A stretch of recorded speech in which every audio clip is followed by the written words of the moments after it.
Yeah, Actually just record. start the recording. Sure.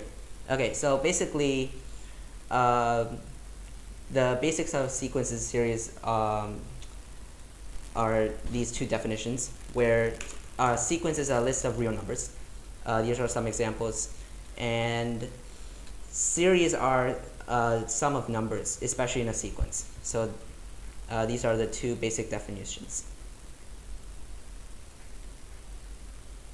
Okay, so a special type is called an arithmetic sequence in series. Um, each term differs from the last term by a, by a real constant, and we call this the common difference of an arithmetic sequence.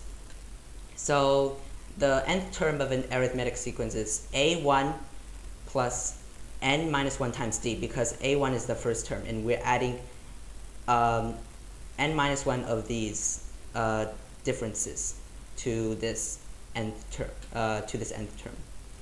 to actually the first term. Okay, so where we left off last time is we're basically deriving a formula for this arithmetic series in terms of a, d, and n, where a is the first term, d is the common difference, and then n is the number of terms in this arithmetic sequence. So basically, we write this as I should erase this. So we basically write this series as a plus d plus a plus 2d plus a plus n minus 1 times d. Okay. Also, here we have, we're basically flipping the whole series upside down. So a plus n minus 1 times d, and then we add it all the way to a. And then note that these all have the same sum. Each of these pairs have the same sum. So we have 2s equals to n times 2a plus n minus 1 times d. So each of these have the same sum. I think that's the main point. And then last time we didn't get to actually finish this off. So this implies s equals to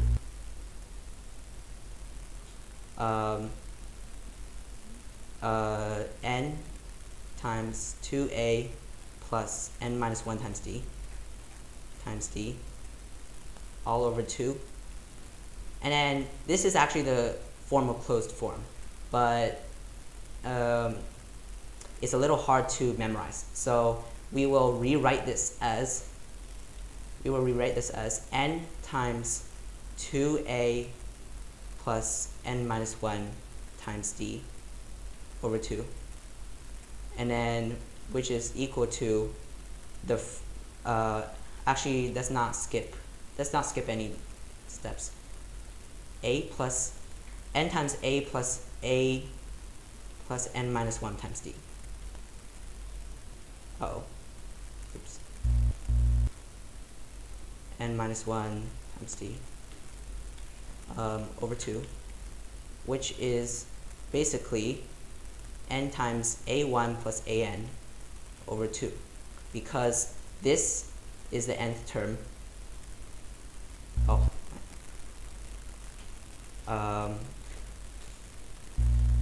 This is the nth term, and this is the first term.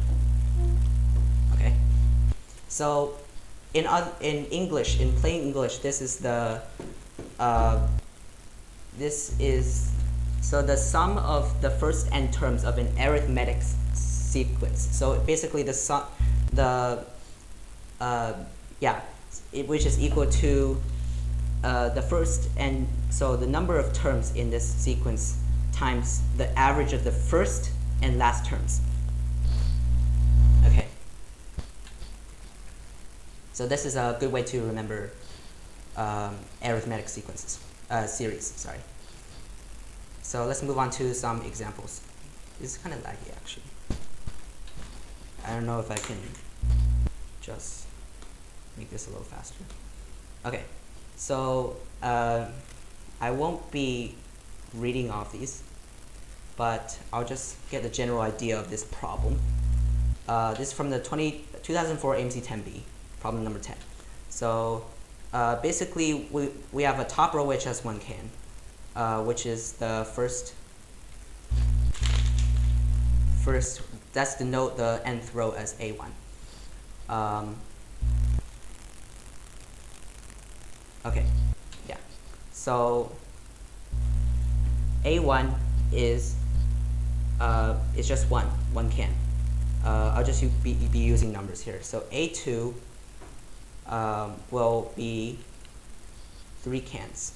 Also, if you haven't read this yet, we have this piece of information, so 2 more cans than the row above it.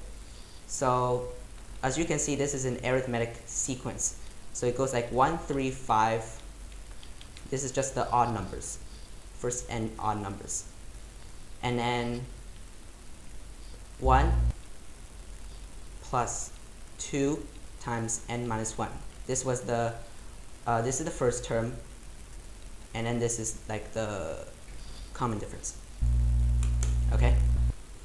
So okay. So let's see. We can write this sequence, this series as also this asks for the if this has 100 cans. So this is basically the sum of the first and last terms. Actually, the average of the first and last terms. 2n minus 1 over 2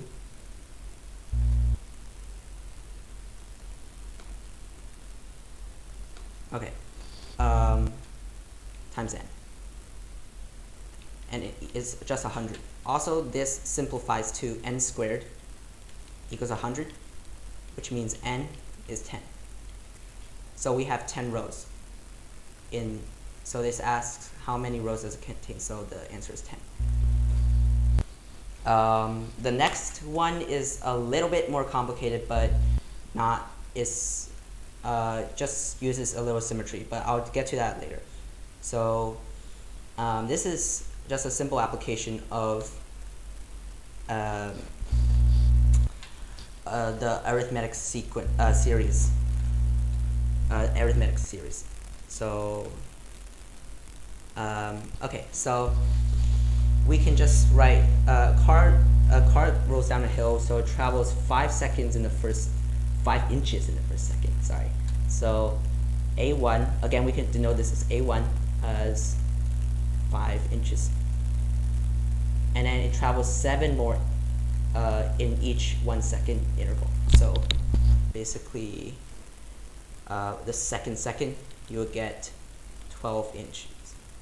And then this is also all the way to 30 seconds. So A30 equals to, let's see, 5 plus 7 times 30 minus 1, which is just 29. Okay. And then the sum of this is just basically 5 plus this, 5 plus 7 times 29. Let me see. Yeah, okay, and then over 2 times 30. You can put this into your calculator, but just for the sake of time, I'll just put the answer here, which is 3,195. That's the answer. I'll just draw an arrow here. So let's see. We'll move on to example 1.2. This is a finite arithmetic sequence with A4, A7, A10. The sum of these is just 17, and then this is a regular arithmetic series because we're adding one. This is basically, you can denote this as A1 plus 3D, and then A2 plus 4D. Actually, for this problem, we're not finding one of the sums. We are just finding if one of the sums is equal to 13, what is the value, which term it is. So what's the nth term? What is the nth term of this? Okay, so for this problem, we're just taking advantage of the symmetry here. Yeah, I think you're setting it to everyone, so you can. I think they can see it. Okay, so let A7. Here you can let A7 be K. You'll see why in a second. And then A4 is K minus 3D, where D is the common difference. And then A10 is K plus 3D. Why? Because this 7 and 4 differ by 3. And then 7 and 10 also differ by 3. So it's just minus 3D plus 3D.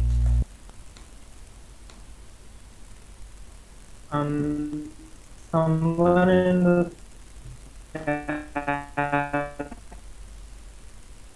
Hello? Did you ask? Did you say something? In the last question, I got an answer of 208.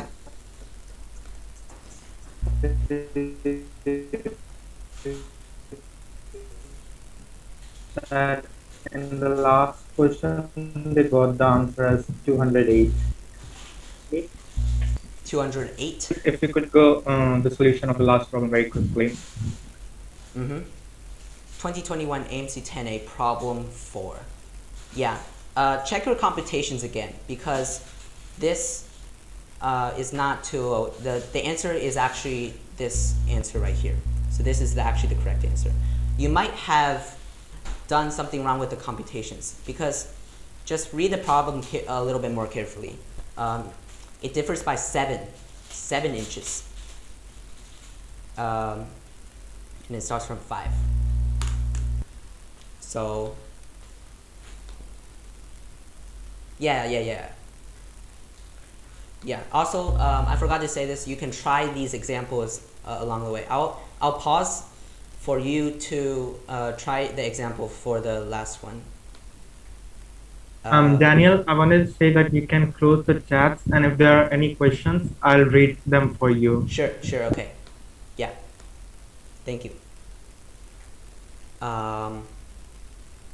Okay, so yeah, so just check your computations for this one, for the example 1.3.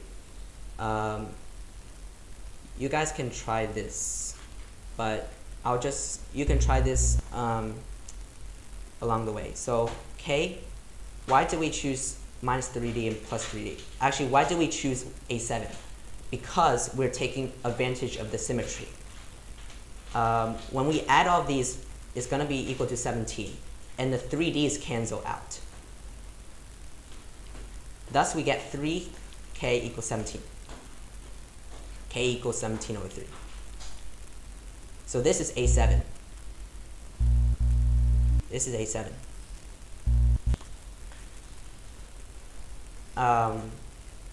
We can take advantage of the symmetry if we have an odd number of terms. Why is my mouse? Odd number terms.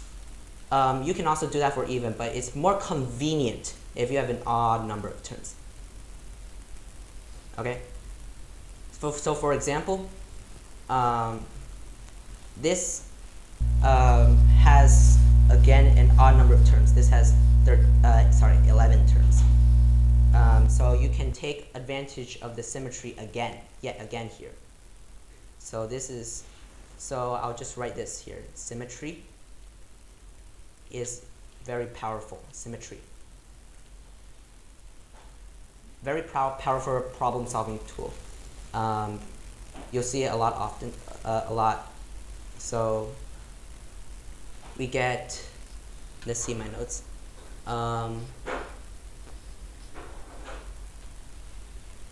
Okay, so A and A9, yeah. So note that A4 is just A9 minus 5D. A18, let me see, A14, sorry. A14 is A9 plus 5D. Sorry if my handwriting is a little it's a little messy. So we can just add all of these. And then, of course, the A9 will not get canceled. So we have, how many terms are in this? I think I said 11, right? 11. A9 is 77. Because all of these, we're basically adding 5D minus 4D, 5D plus 4D minus 4D, and so on. Because all the D's will cancel out. It's just 0. So 11A9 is 77. A9 is 7. Thus, 4/3, 2/3. Yeah, so we can find the common difference of this. We will just get 7 minus 11/3/2, because A9 minus A7/2 will leave out the D, common difference. This will actually get simplified to 2/3. So D is 2/3. So small.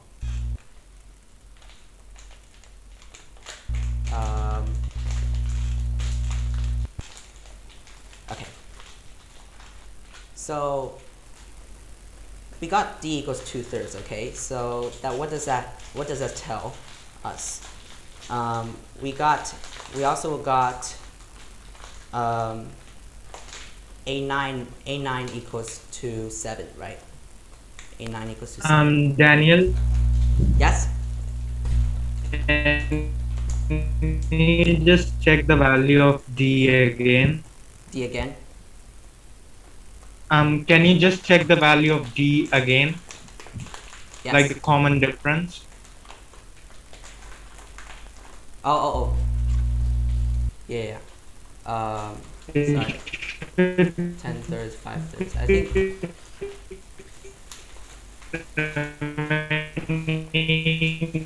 17. Yeah, sorry, 17. I copied it wrong.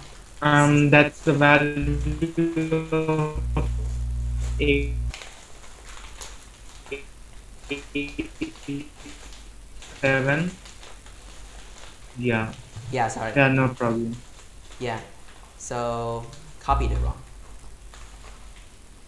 So sorry, it's 7 minus 17/3/2, and then just 2/3 equals T. Yeah. Okay. So we got 2/3 equals T. Now this differs by 13. Note that 13 minus 7 is just 6. And then since the common difference is just 2/3, right? So okay. So in order to find how many of the D's, how many of the common differences we should add, we should get 6 over 2/3 equals to 9. So basically we need to add 9 to this. So we need to add 9 to this, which we get K equals 18. That is our answer. Okay.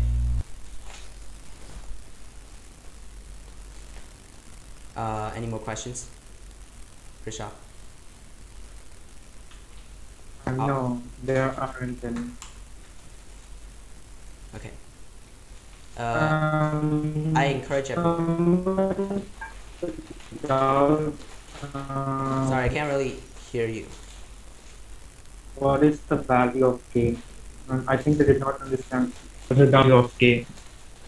Um, what is the value of k? So I think I made it a little bit unclear over here. Um,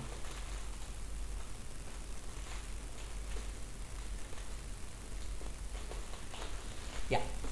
So k is 18 because, well, recall that what we got here, if we look back to our past result, A9, I should move this downwards a little bit. A9 is 7. Okay. And then because A9 is 7, we can kind of like, we should figure out how many of these 2/3.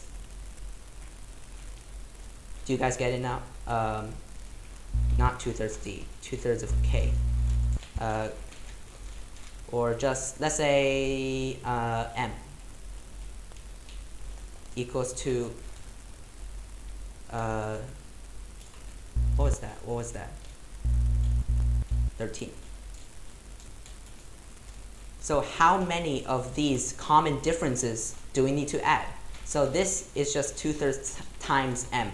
So I should have clarified this. This implies 2/3 M equals to 6, M equals 9. So we just add 9 to this because this is already in the 9th term, right? We add 9 because we need 9 more of these common differences. So we get k equals 18. So 9 plus 9 is just 18, right? K equals 18. Does he understand now? Do you understand? Let me see. Yeah, I think they Yeah, understood yes. now. Yes, good, good. Okay. I encourage everyone to try the next example on their own. I'll give you like 3 minutes. It's not too hard, I think. This is just from the 2005 Amy 1 problem 2. I should zoom out a little bit, by the way. Okay, take time to figure this, try this problem. And then I'll check the chat to see if it's correct. So I'll take about 2 to 3 minutes. 2 to 3 minutes. Actually, 1 to 3, I guess. Either one. 1 or 3. 1 to 3 minutes.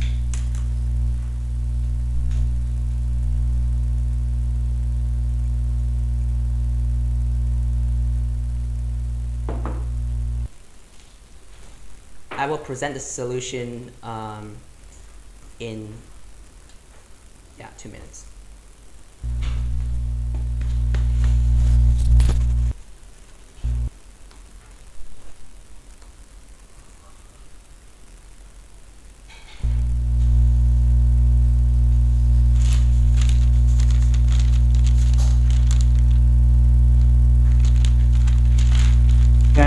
Can you check the tabs? There's a question. Sure. A1 is 5. A1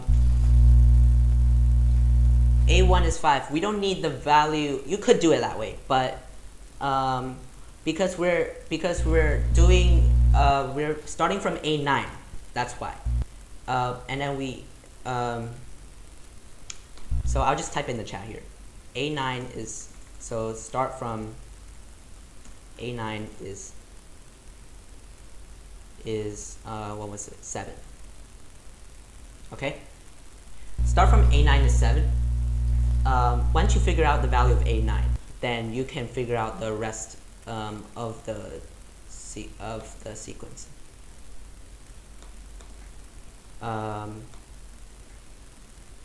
Okay, I'll just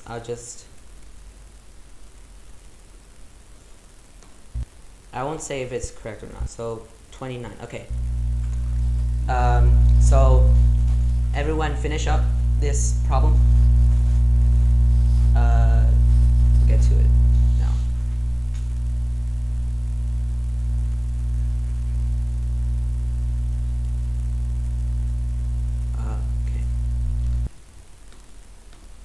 What did everyone get?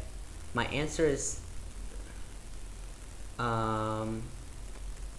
okay, 3, 12, 12.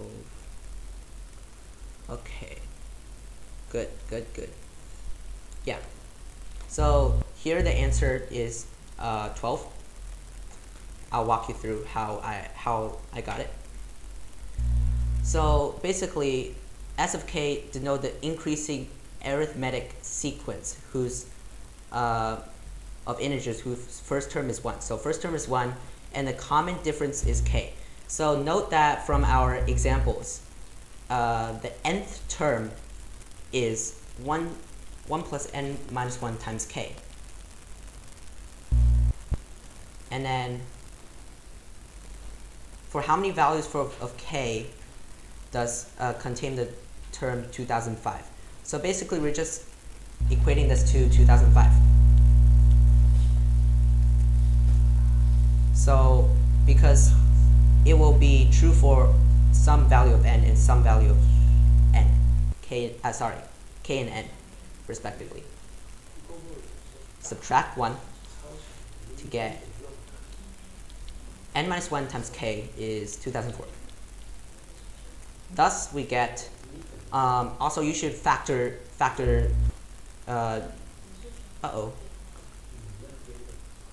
2004 first. So 2004 is 2 squared times 3 times 167.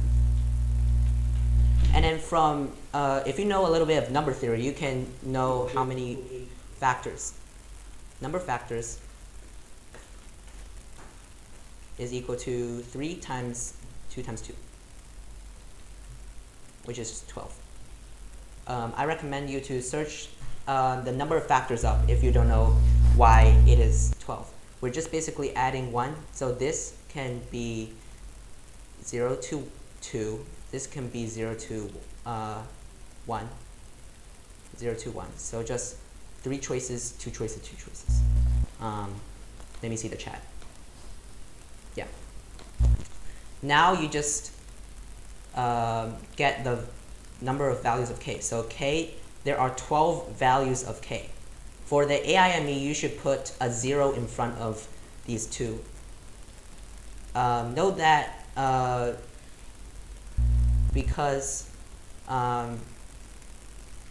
even if k is 1, n will be positive, and actually even if k is 2004, 2004, n will be 2. It's still positive. So even if as k decreases, n increases. So that's why it's 12. Okay? All right. I think that's good for arithmetic sequences and series. So these are the example problems. Let's move on.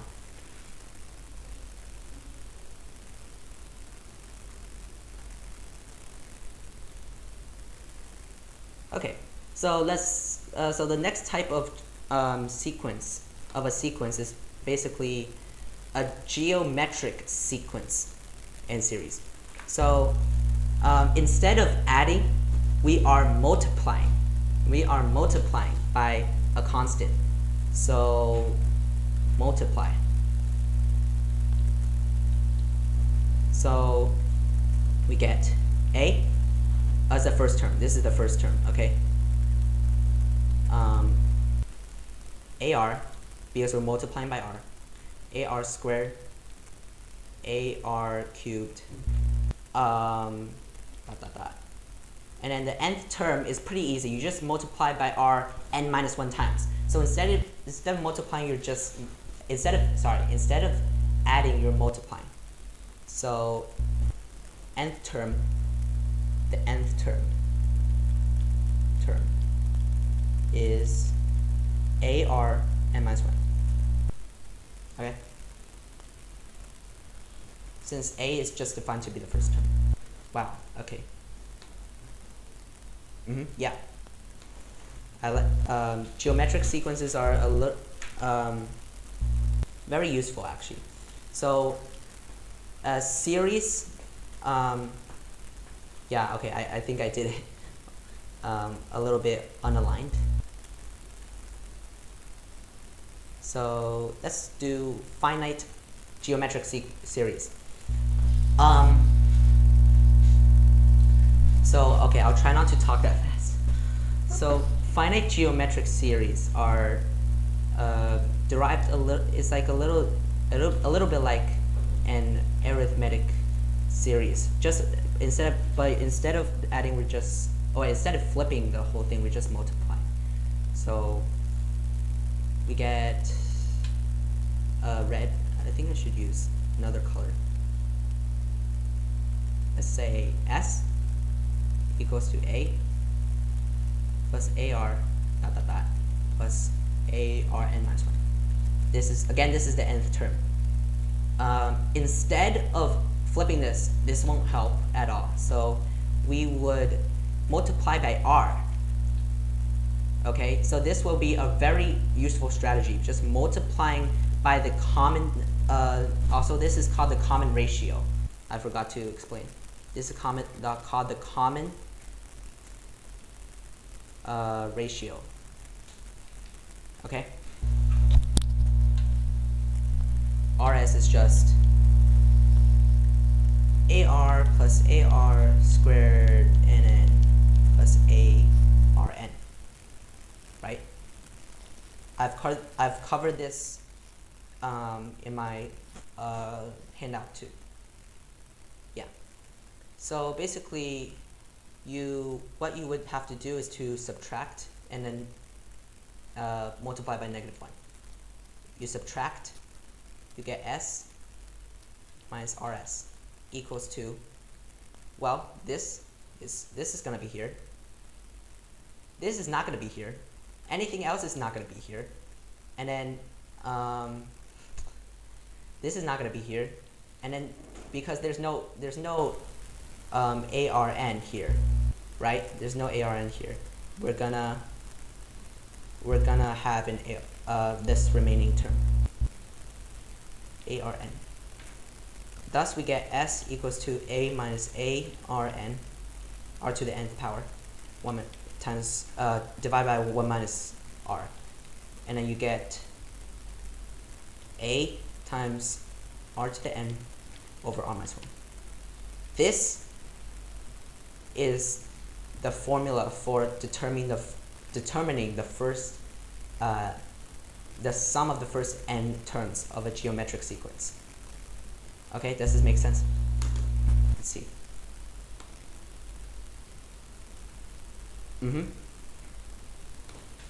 Yeah. I'm trying to use this eraser. Come on. Okay. So let's talk about a special type and why we have R is less than 1. Absolute value of R less than 1. Why do we have that? Well, considered, also this is infinite, so this goes on and on. Let's say we have this some, let's say R is 2, okay, so 2, that's 2 times 2 plus 2 plus 2 times 2 squared, all the way up to infinity, right? Well, of course, this doesn't really have any value, does it? It just converges to infinity. We call this divergent. So there's no point of investigating these type of infinite geometric series with R greater than 1. So this is just the case for R, absolute value of R is greater than 1. Sorry. It will just converge to negative infinity or positive infinity. So there's no point. However, there's a really interesting type where R is less than 1, and you'll see why. So that S equals to R, A plus AR squared plus all the way to actually infinity, so never mind. And then again, you multiply by this common ratio. This is a very good strategy. And then I'm thinking, okay, so you substitute this thing right into this part, this green part. It's just equal. They're equal. So S equals to A plus RS. And then from there, it's just really easy, right? So S, we just subtract A, and then you factor, and then you divide.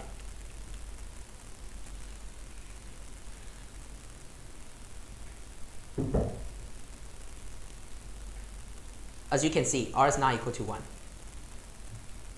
It just make this undefined. It's just no use, right? R is not equal to 1. And R is less than 1. These are the conditions for these infinite geometric series. This is very useful, and we'll see this a lot in our examples.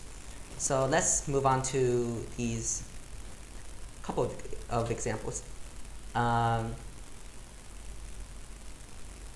Okay, so first find the formula for a product of the first n terms of a geometric sequence.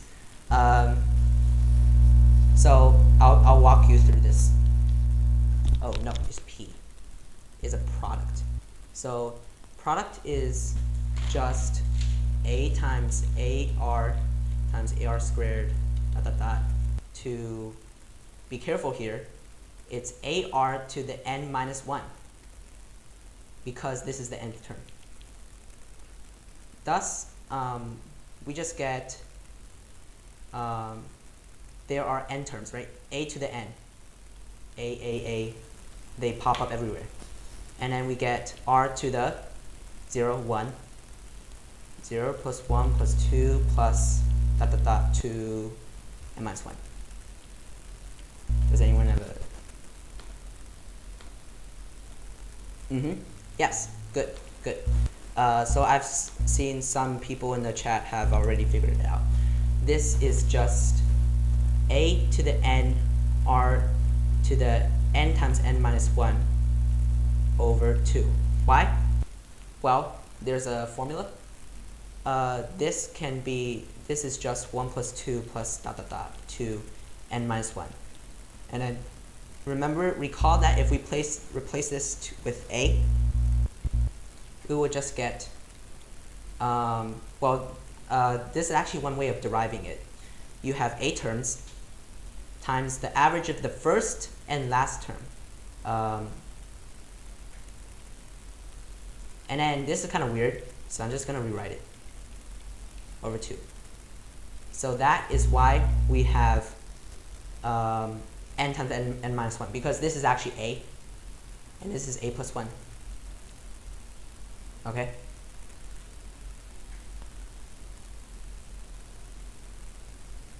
Hopefully everyone can understand this. Okay. Good example, just to warm up. Okay. This is from the 2016 AMC 10B, problem 16. So we have, I sound like Evan Chen a little bit. Yeah. So the sum of an infinite geometric sequence is a positive number S, and then the second term is just 1, right? What is the smallest possible value of S? This is going to require a little bit of algebra. So we basically let A, this is the first term, by the way, AR equals 1. And then also I encourage you to work this out. But I'll just work it out right here. A equals 1 over R. Okay? A equals 1 over R.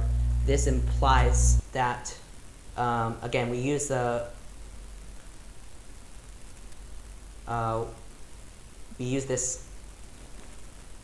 this formula right over here. Now we get 1 over R over 1 minus R equals S. Okay. This implies that 1 over R minus R squared equals S. And then in order to, this asks for what? What does this ask for? It asks for the smallest possible value of s. So because this is a reciprocal, right? You see this fraction over here. You want to maximize this in order to minimize s. For example, you all know that 1/2 is just greater than 1/3, right? And then 1/2 is greater than, of course, 10 to the 6 or something. So you must maximize this. We can do so by completing the square. So let's do, I don't know, let's just write this as a denominator. And then you get negative of r squared minus r. And then we want this quarter here, right? And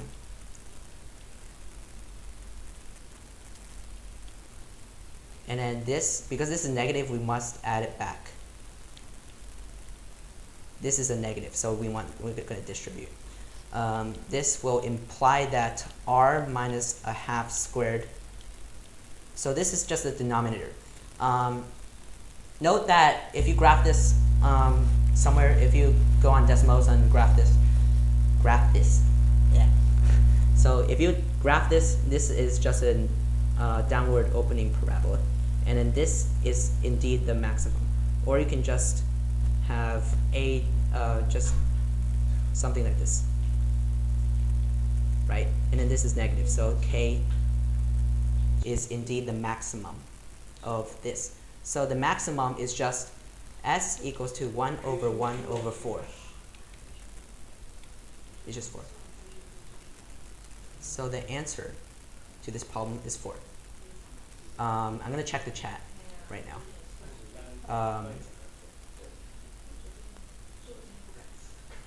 Yeah, you can use calculus. By the way, I don't really know calculus. I just only know limits. So you can also use that. Yup, good. So let's move on. I've included a lot of examples. Why? Because these examples, these problems show up a lot. Okay, try this one out. And then for the next two, I'll just explain the next two. So just take 2 to 3 minutes.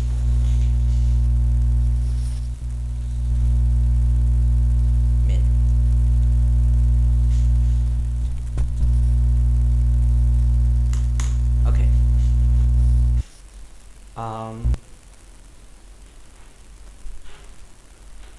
I won't check the chat right now, but just try this one. Oops.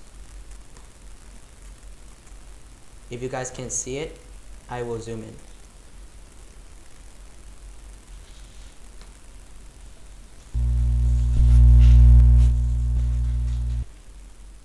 So 2012 AME 2, problem 2.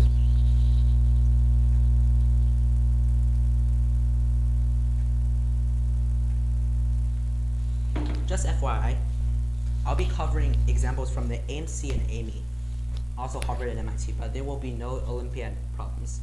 I'm trying to find, I might try to find some, but for now, we'll just focus on pre-Olympiad sequences of the series.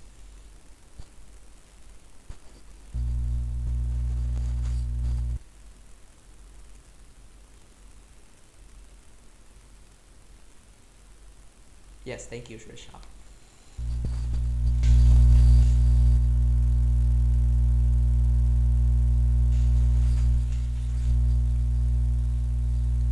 If you guys want a hint, again, this is not too hard. Just focus on this one, I think. That's the key. Focus on that one.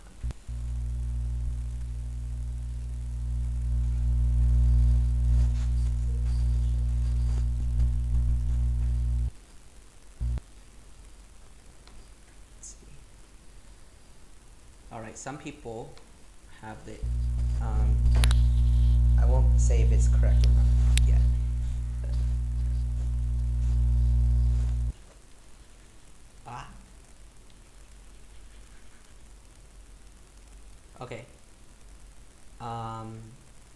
take time to finish it up, wrap it up.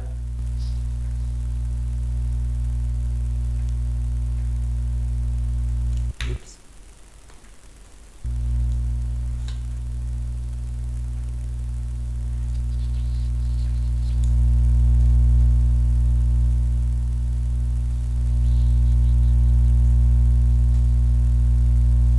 Okay. I'm assuming everyone tried this. If not, it's fine. Just yeah. So the answer is 363. We will go through this, the problem solving process. So basically, what we want to do here is these have the same common ratio, right? So let's see. So let's let this one be the first. We also like this is this notation is just like the sequence. So the sequence of these AIs, A1, A2, A3, is just 27, 27R. This is the common ratio. 27R squared, blah blah blah. And then this tells us A15 and B11. This is gonna be the key to the whole problem actually.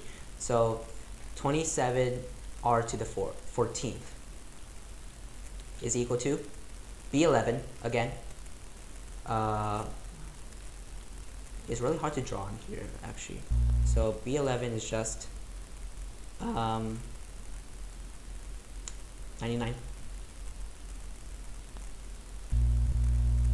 99R dot dot dot. Thus we get this to the 10th, right? And then now let's solve the problem. Since R is not 0, we can assume it's not 0 because if it's 0, everything will be 0, and then this problem would not be very fun. So we can divide by R to the 10th to get 27 R to the 4. Actually, let me see. Yes. Equals to 99. I'm just checking if this is correct. Yeah. Yeah.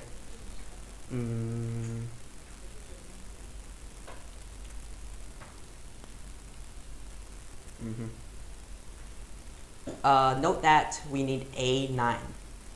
A9. What is A9? Well, A9 is just 27 R to the 8th. Is the 8th term of this sequence.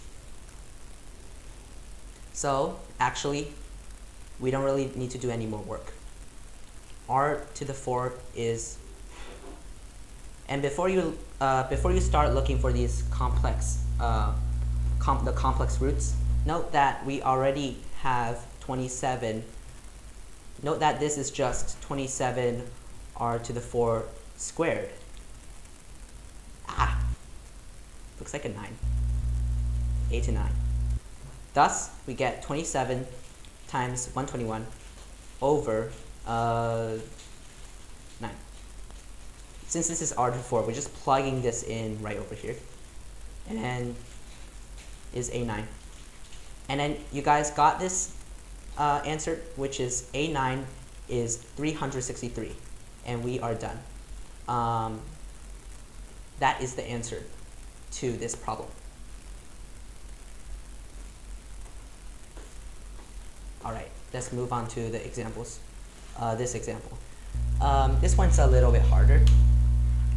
Actually, I think it's a little easy for Daniel, can you give them 3 minutes to try this problem? Yeah, sure. Yeah, this is a little bit harder. It's a problem number 11. But I think you guys can do this. Yeah. So take 2 to 3 minutes to finish. Thank you, Rashad, for reminding.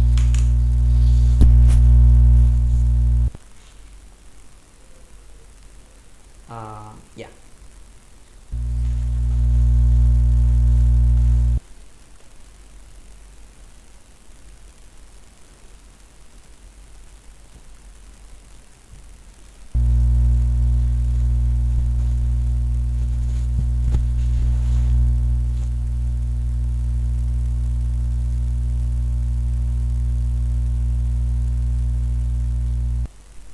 check if this is recorded.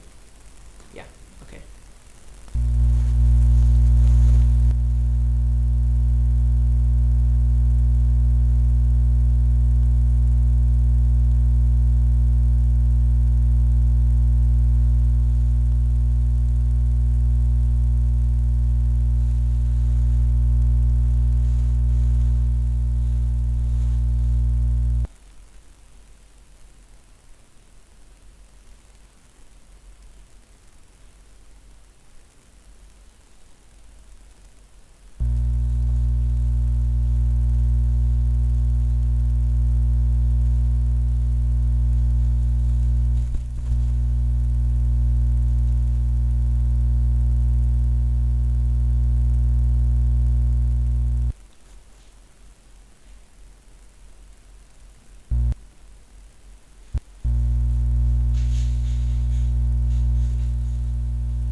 Yeah, wrap this up.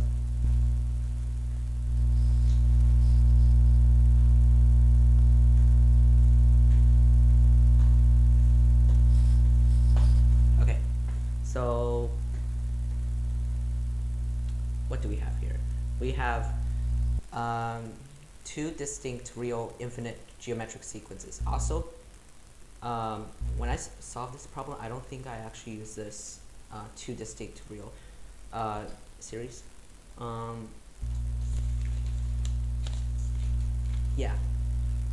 So the third term, so actually in this problem, you focus on this line.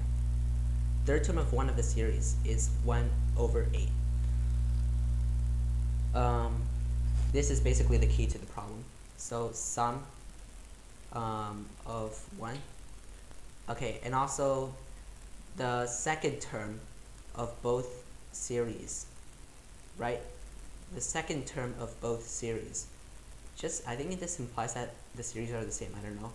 But let's say this third term, the one with the third term has a second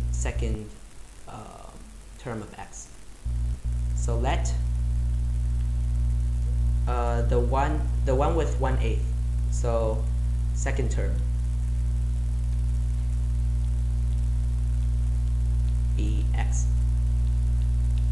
Okay, now you have the common ratio as 1 over 8 divided by x. So 1 over 8x is the common ratio.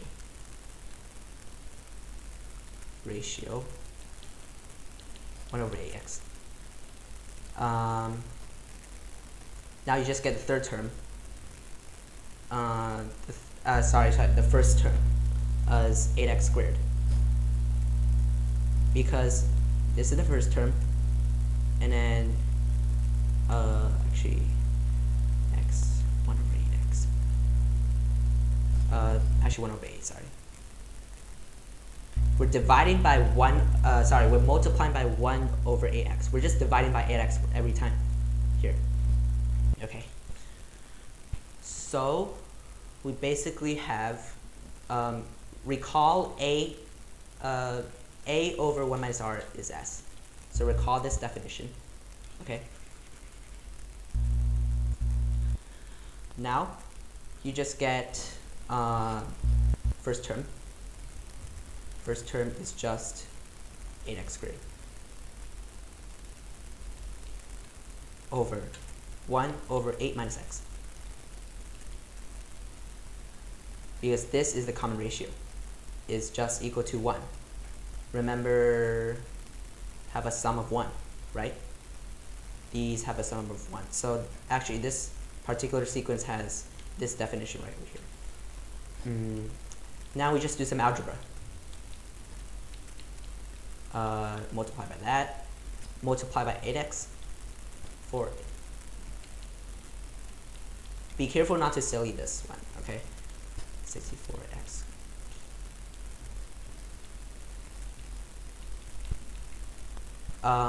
This is all in my notes, so I'll just skip the. You should use the rational root theorem. I won't go into the details here because this is on sequences and series, not polynomials. So rational root theorem, search that if you don't know what that is. So 4x, you find that x equals to 4, a quarter is a root of this. 16x squared plus 4x minus 1 is 0. And now you just use quadratic formula. So use your algebra skills. Why do we not use this? Why do we not use x equals to a quarter? Well, the form, if we go back to the very top, the form asks for square root of n minus n plus p, and then find this, right? So this is obviously a quarter is not in the form of this, where m, n, and p are integers, right? So we just get, I'll skip the details here. So x equals to root 5 minus 1 over 8. This is the root. Thus, this is m, right? This right over here is m. This is over here is n, and this is p. It's really hard to say that.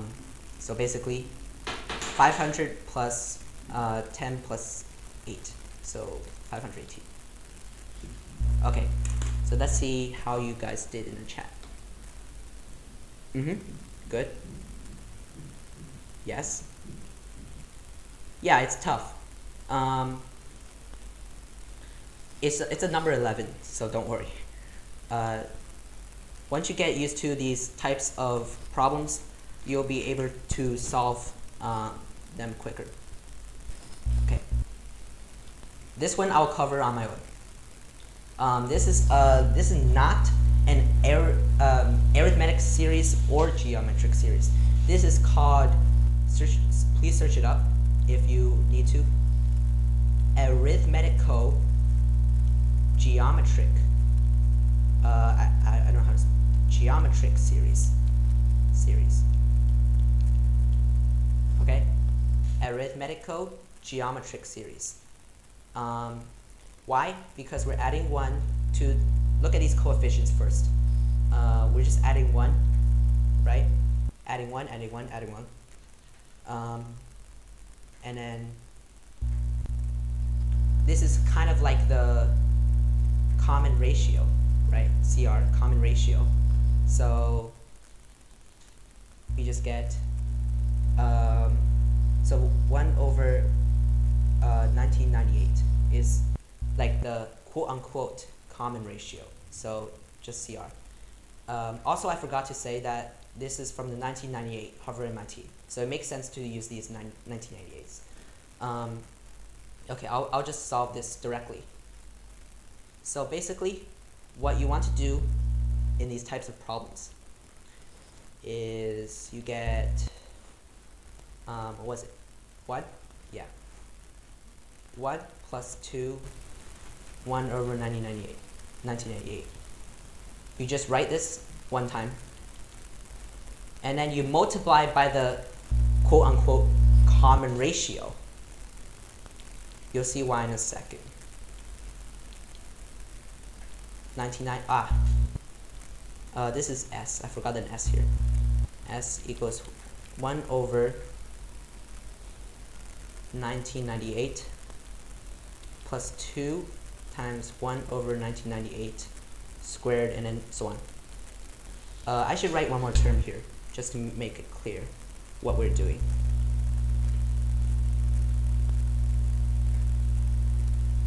Okay, now you see what's going on. We are subtracting this quote common ratio, and you get 1997 over 1998. Uh-oh, my pen is glitching.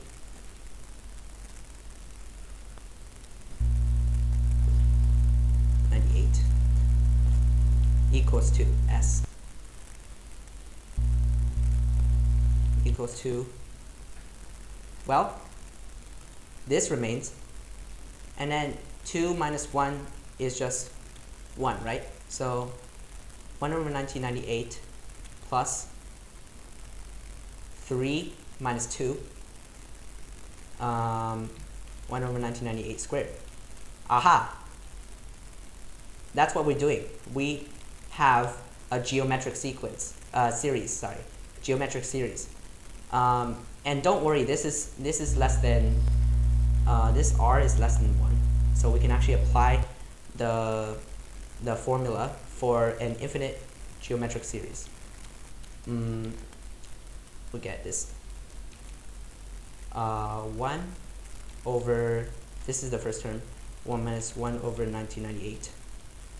I'm going to skip over the details, but you can please confirm in the chat. This will just be 1998 squared over 1997 squared. Okay?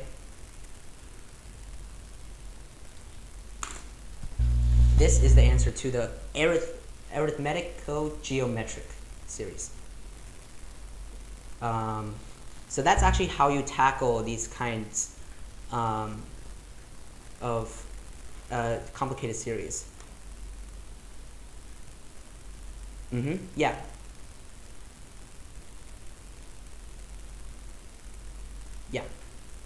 Yeah, because I have these lecture notes. Because I'm just skipping over the details, I'm getting right to the point. So for these geometric series problems, you should let the common ratio be r or some variable if it lets you. So this right over here is a little bit different because we are solving for the unknown. The unknown is the second variable here. Okay, so it is the second no, not the second variable, second term of both series. So that's why we let the second term be x, and then we solve for everything in terms of x. Yeah, thank you.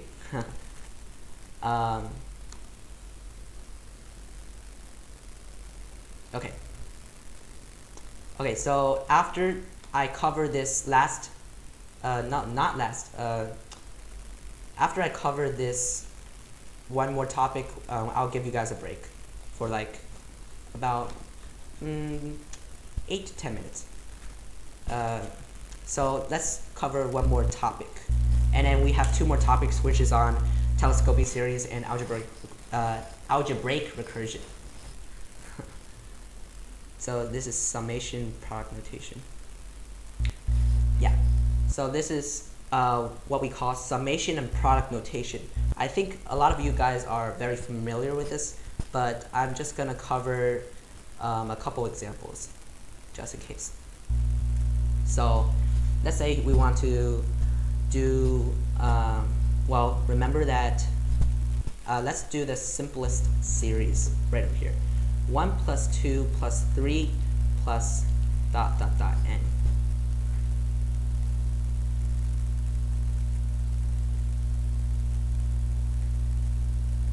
I like to use colors. Okay. Yeah, so let's take, for example, this one. Note that you wouldn't want to write this every time you, well, in most cases. You want to write this in a shorthand way. How would we do that? Well, let's zoom in. This ranges from 1 to n, and this is you just add 1, right? However, there's a really shorthand way to write this, and it is using the Greek letter sigma. Here is the notation. Let's say n equals 1. It's just the k. Actually, let's use better variables. Let's use k equals 1. K n. Okay, so what does this do? Well, we're just using iterations. A lot of iterations actually. So it iterates from 1, k equals 1, and then to k equals n. So we have the first iteration. We're just summing these. So this is just shorthand for sum. That's why it's called summation notation. Yeah. So 1 plus 2 plus 3, because we are using these, this is called the dummy variable. 1 plus 2 plus 3, this is k equals 2, k equals 3, dot dot dot, all the way up to k equals n. Note that we are using these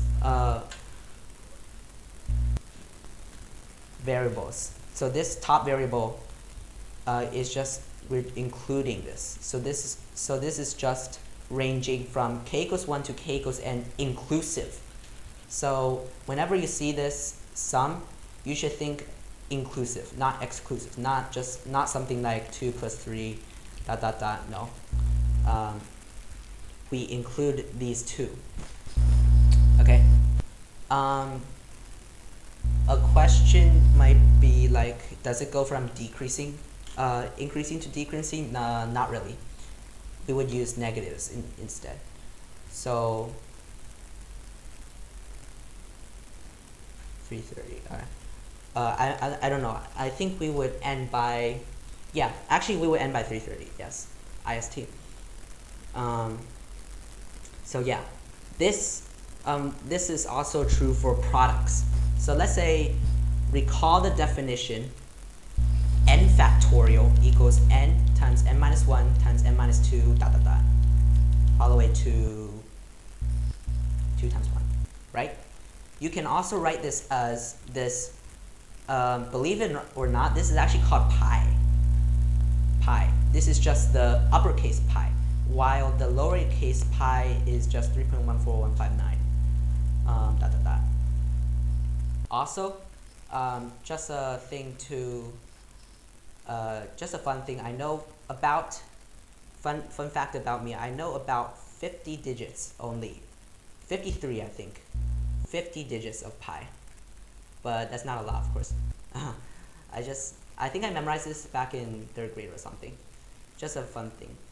So this is the uppercase of pi. We would use the same notation actually.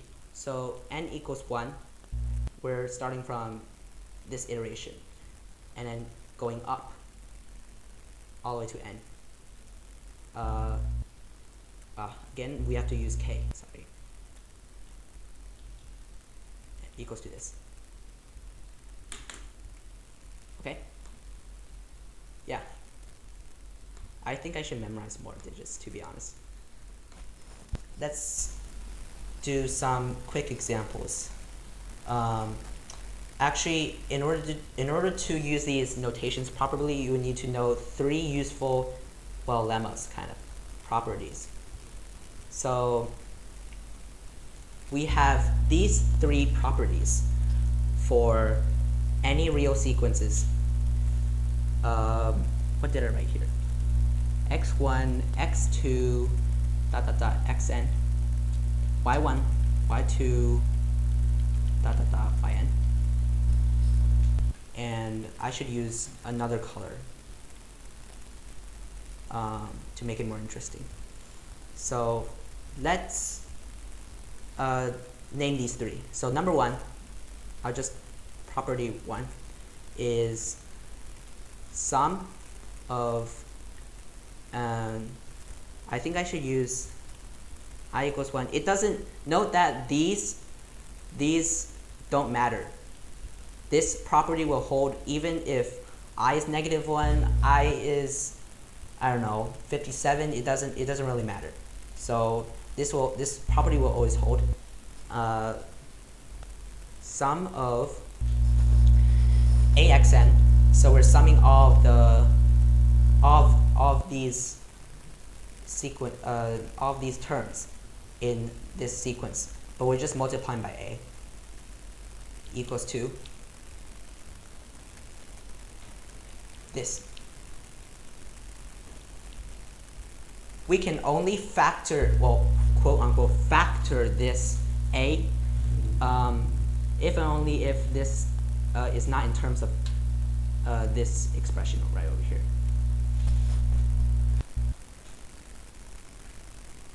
Okay. Property 1 is just that.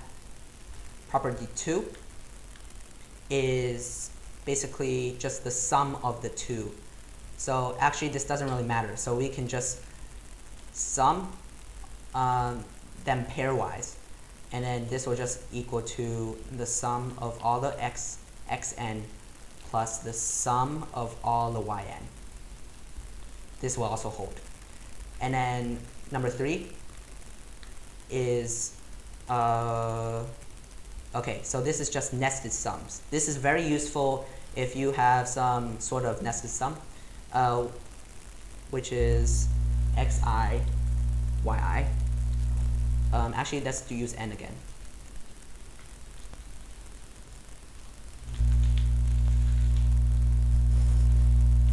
Okay.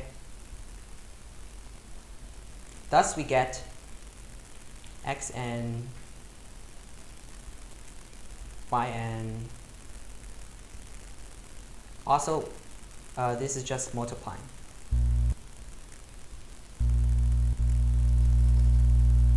Okay.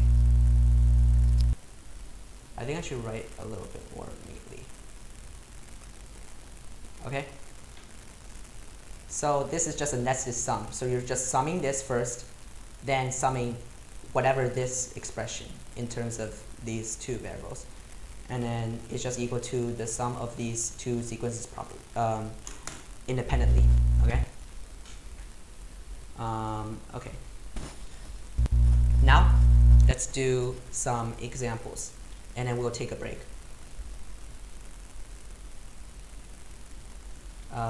Okay, examples. This is pretty easy, so I'll just explain. So we're just iterating from n equals 0 to k of this expression.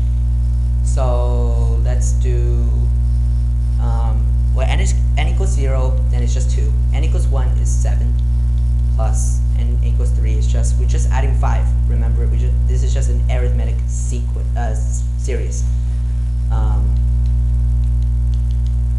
Right, all the way up to 2 plus 5k. And it just asks us to find a closed form, which is pretty easy because we know that this is just the average of the first and last terms. 5k. I'm just adding these two over times k, because they are k, actually k, not really actually, k plus 1.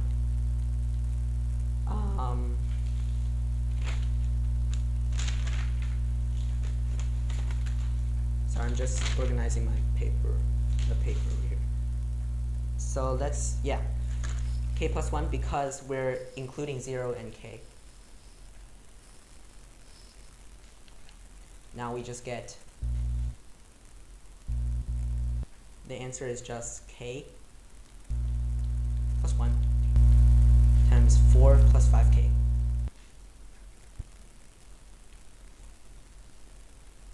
Over 2. That is our closed form. Okay? Yeah. This one's also pretty easy. Express 1 plus x squared. Also note that we never specified what restrictions so on x there would be. So there are no restrictions.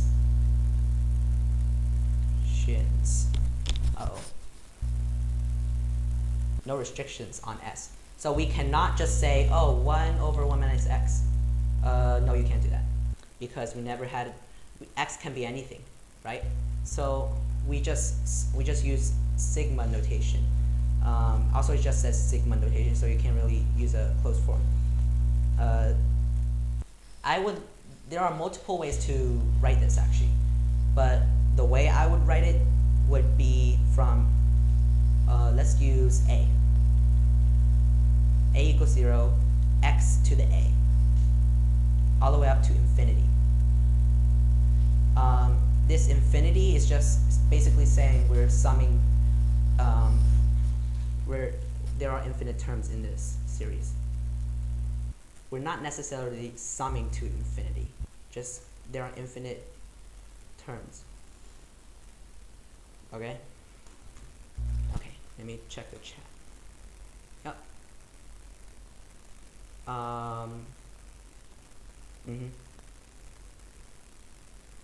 Yeah. Of course you could change this variable right over here, but you could also do that. That's also very valid. Let's move on. Evaluate this. Think about it for a second.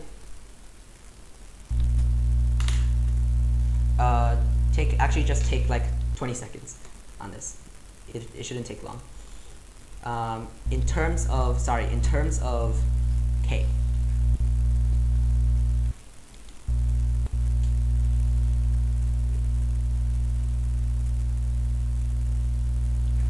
Think about it.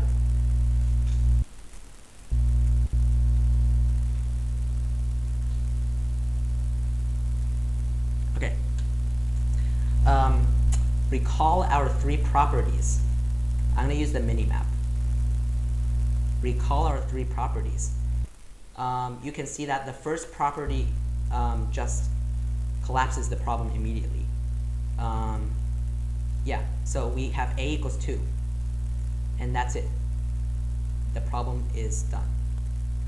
I'm trying to move this mini-map. It's kind of hard. Okay. So, yeah. So you just factor out the 2. K I equals 1 of I. And then remember, this is just 1 plus 2 plus ... plus k, right? So this is, remember we derived n times n plus 1 over 2. Here we will actually use k. That's the correct variable. K times k plus 1 plus 2 divided by 2. So our closed form is just k times k plus 1. That's it. Because we have the 2 already over here. It cancels with that. Just to clarify, I'll just do this. Okay. So it's going to be a little bit harder from here. Not too hard.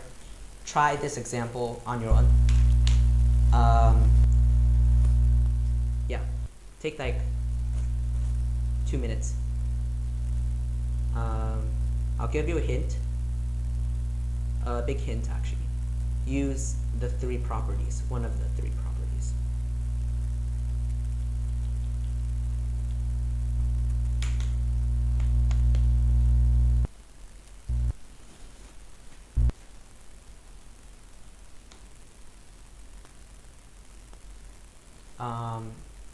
Sum up to infinity.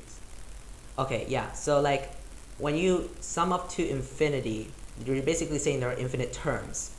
But sum up to n terms, you're just summing up to n terms, yeah. There's no limit if you sum up to infinity.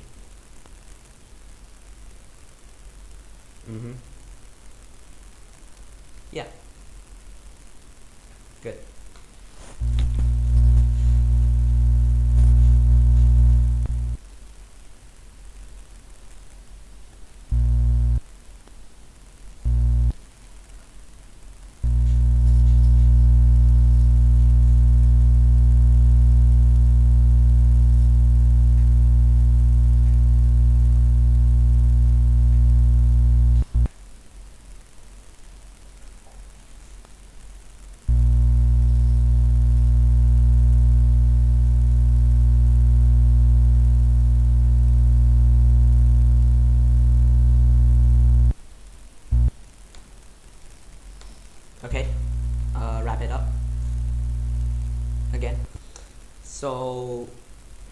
what do we do here?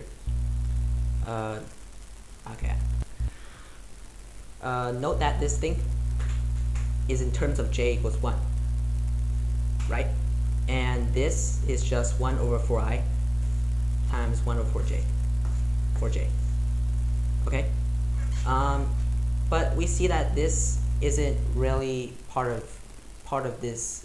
This isn't really part of j, so you can actually factor that out. Or you can just, this is how the nested summation is basically property number 2. Actually, it's property number 3. If yn is not in terms of this thing, whatever thing is here, then you can basically just have the product of these two summations. It's a very neat trick. You guys should know. So back here, you would just have these two geometric series, actually. Infinite geometric series. I equals 1 of 1 over 4i. And then times the same, basically the same thing.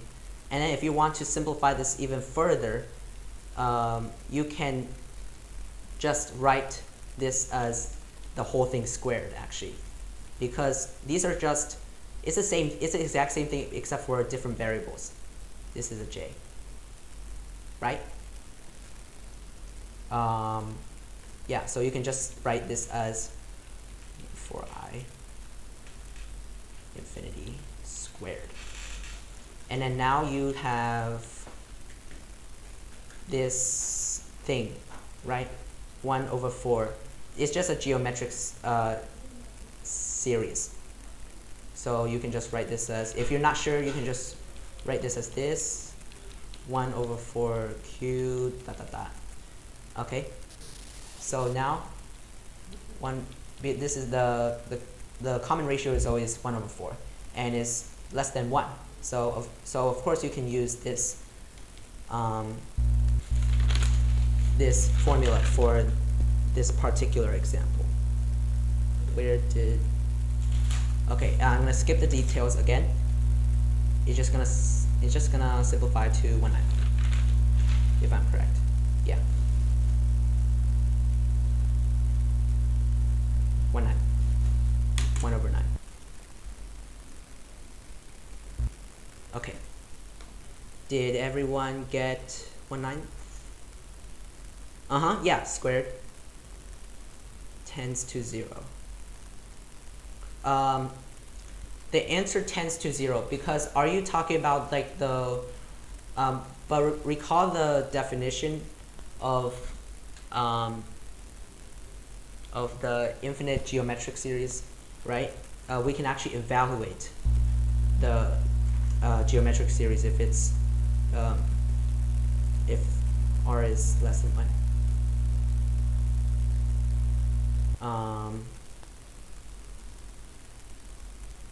Yeah. Good. Yeah.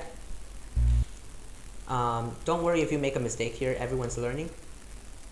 Yeah.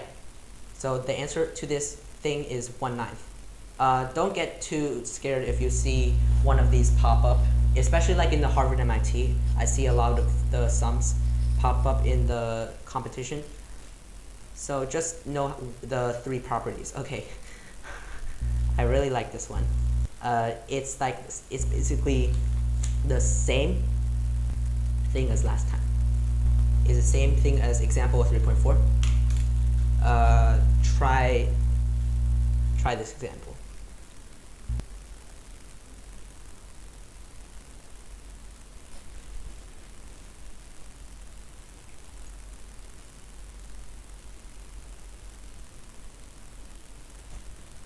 Also, if you need to leave for something, feel free to do so.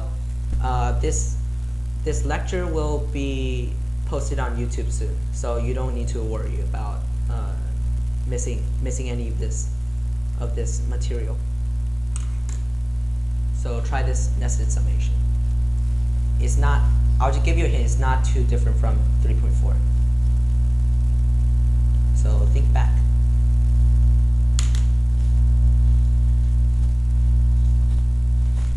Oh yeah, this was also from the handout. I think this was a really good example.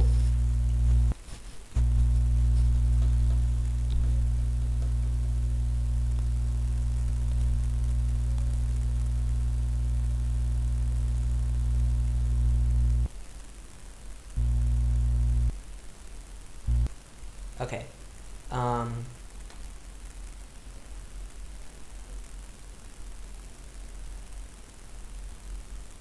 Did you mess up the first term?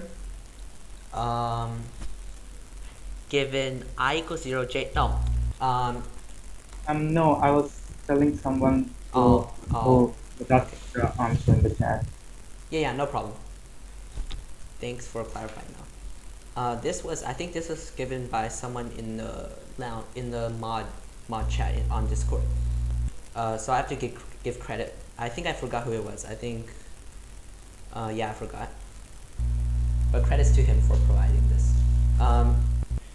Okay, so as I said, I'll just finish this example and you guys get a break. Sum. Okay, so these have these are triple summation, but it's the same thing as property number 3 actually. So you just get sigma of I equals, it doesn't really matter, I equals 0 cubed, because you can just factor this as sum of 1 over 3i 3j, and then the sum of 1 over 3k. Uh-oh, I'm running out of room. And then you get sum of 1 over 3i, because it's in terms of I, and then sum of 1 over 3j.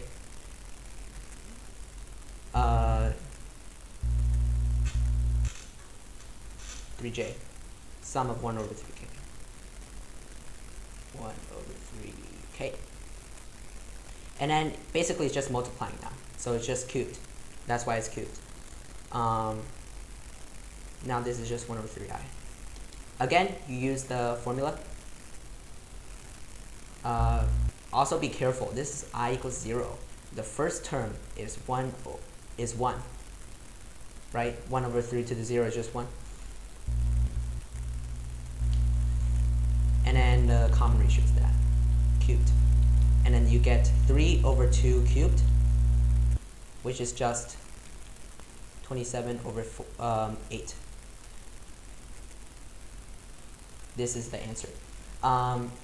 Also, one note, it doesn't always work as it being cubed. You must figure out which terms actually go out of the inner summation, which terms actually go out. So in and out, you have to figure out which one is which. Okay? All right. Good work, guys. Let's have a little break. We're gonna cover, heads up, we're gonna cover telescoping series, and then we're gonna have algebraic recursion. So these two are the next few. So yeah, so I'll give you guys an 8 to 10 minute break. We'll start at let me see. Okay, so because I'm not an IST, I guess 42, that is 12, and then you have to subtract 2. So is that like 312? I guess 312 IST. I know most of you are in IST. Okay, so I'll give you guys a break.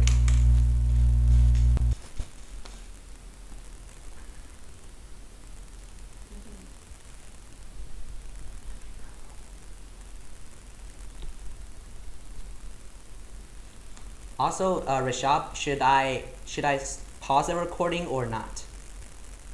If you're not moving to the other tab or doing any other thing, then you can record this.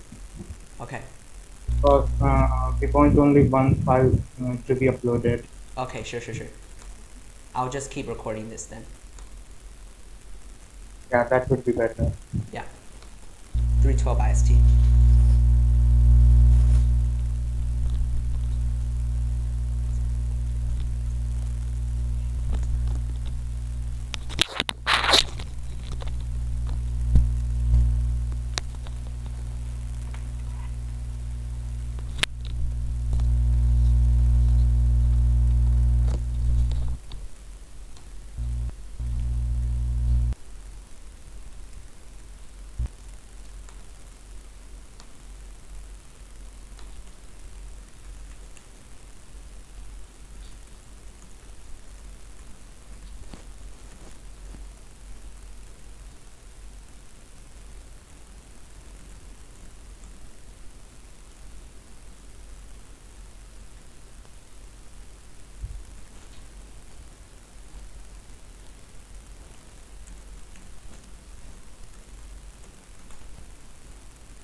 I think you can get started again.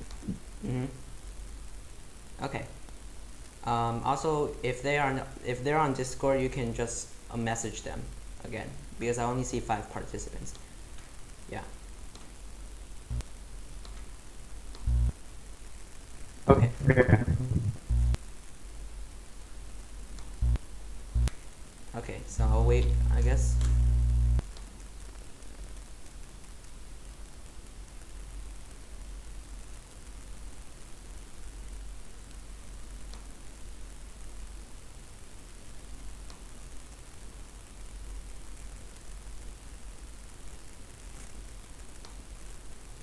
Okay. Um, Even if everyone did leave, I'll still just cover the remaining 2 topics. So Yeah, basically, sure. yeah, basically, also yeah, it will be on YouTube. So anyways, so telescoping series and recursion. These 2 are the remaining topics. Okay, so I guess let's start again. Um, so basically, telescoping series is when it's a series that has a lot of terms canceling. For example, so telescoping. So we use the technique of telescoping to simplify uh, a lot of series. So you basically have a lot of terms canceling.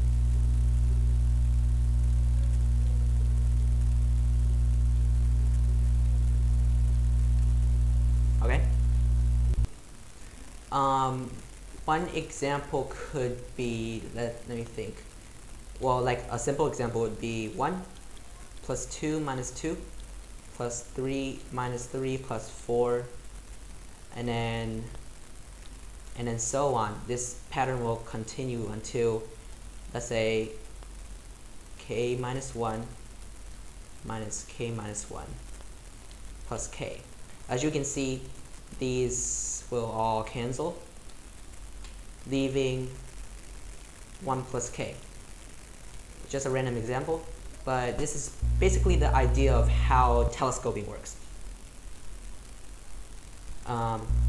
Okay, so usually for telescoping series, we must, how should I say this? We must simplify the fraction or the sum when it is expressed in sigma notation. So look at my notes.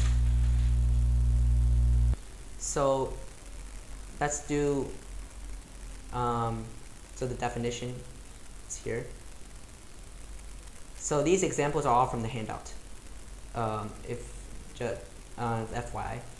So here is a nifty example of telescoping series. We first, there are like some ways to do this, but the way I like to do it is to express this in sigma notation. So actually, let's do this in green. So let's say n equals 1, n equals 2, I think. Or actually no, let's do 1. It doesn't really matter, but it's just for convenience. N equals 1 and all the way up to 99, because as you can see, this is all the way up to n equals 99. Okay, now notice that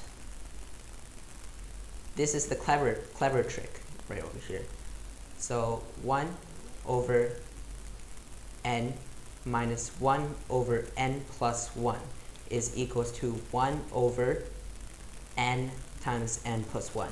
This is the key concept to a lot of telescoping problems that involve fractions. Yes. So this is just the examples. No, what am I talking about? This is just called of partial fraction decomposition. This is called partial fraction decomposition.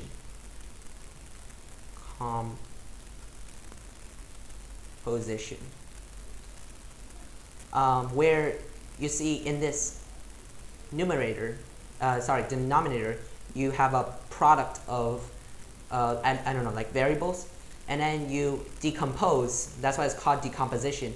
You break this fraction up into smaller pieces. So like 1 over n and 1 over n plus 1. Okay, so how does this help? Well, we just write this as 1 over n minus 1 over n plus 1.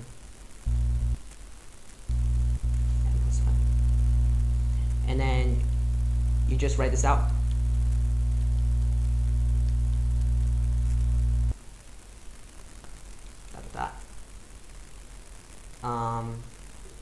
Plus 1 over 99 minus 1 over 100.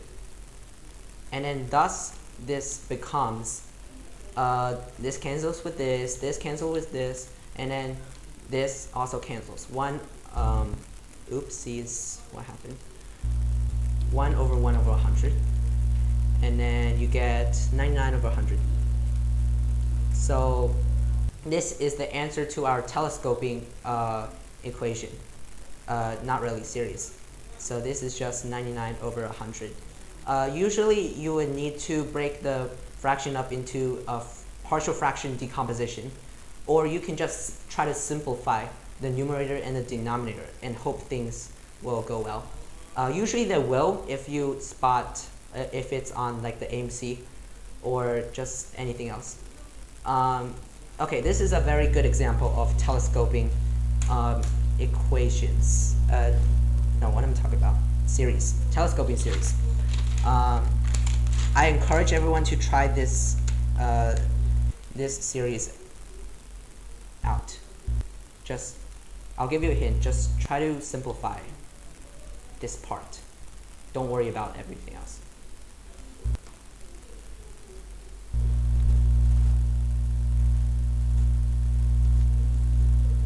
Okay.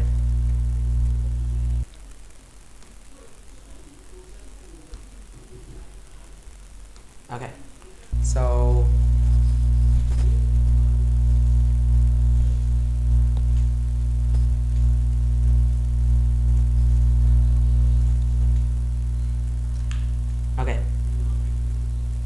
So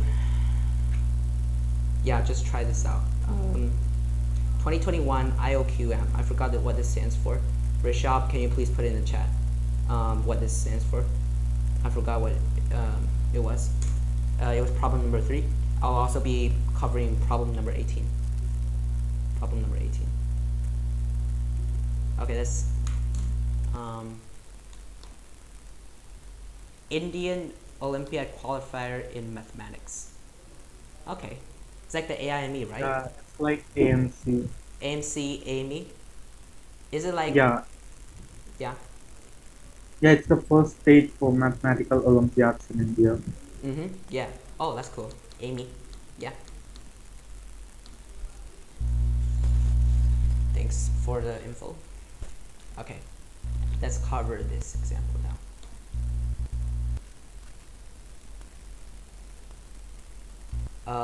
What's so special about this? Well, we see a squared, right? K squared plus k squared. So we should expect this to somehow turn into a square. Well, how do we do that? This requires a little bit of creativity.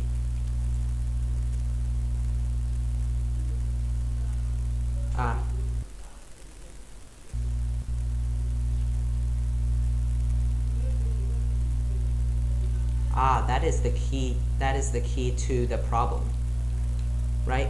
Because this is k squared plus 2k plus 1, and then you subtract the k squared. And then we have squares, so we must be in the right direction. Let me look at my notes first. Okay.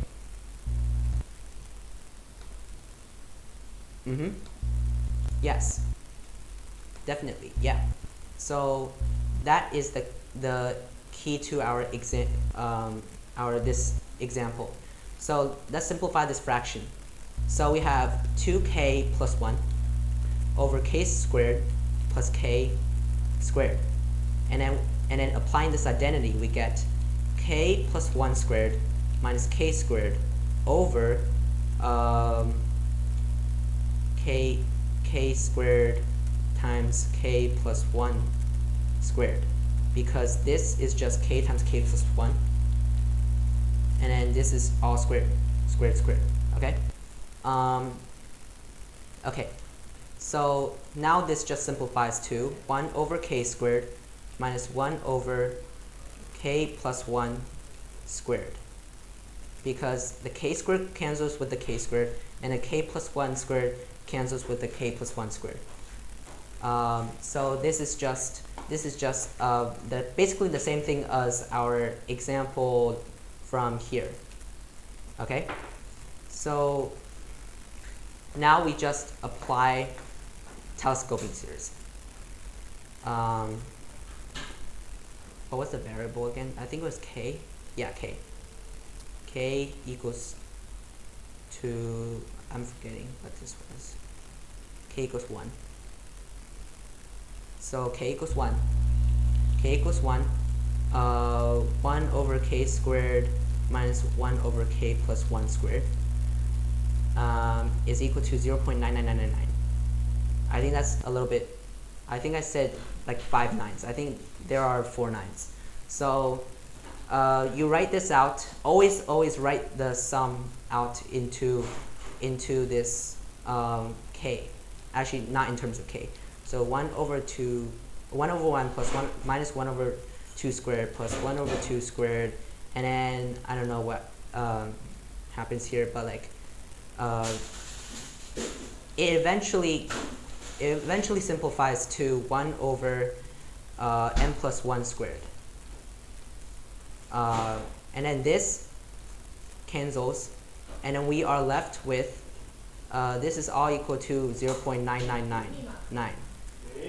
So we are so basically we have 1 minus 1 over n squared and 1 over n plus 1 squared equal to 0.9999, and then 1 over n plus 1 squared equals to 0.0001, negative actually, and then n plus 1 squared equals to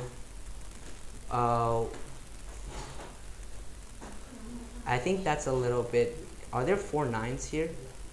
I think there is, yeah, 4 nines. So it's 10,000. Also, we get m plus 1 equals to 100, and then n is 99. But you might be asking, why do we not take the negative value? Well, because remember, this is part of a summation, right? This is part of a summation. You can't really go from k equals 1 to n. That doesn't really make sense. So we will just have this positive value. So we get n equals to, actually it should be, sorry, I think I made a mistake here. Yeah, actually never mind, 99, yeah. That is the answer to the problem.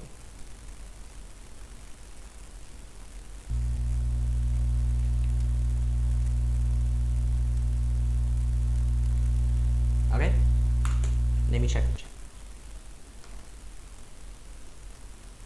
Yeah, this is a really nice problem. It demonstrates how you should just simplify the numerator and denominator, right? Yes, this is from the IOQM 2020. I think it's 2020 instead of 2021. We will be seeing another problem actually from this very same competition right now. Okay, so basically we have the IOQM 2021 problem number 18. This is actually problem 3 and problem 2020, problem 3 and problem 18. So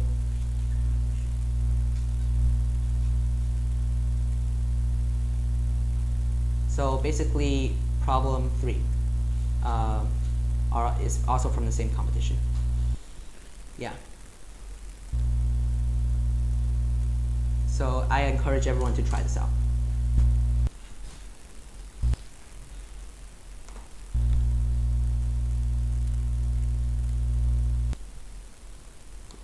What?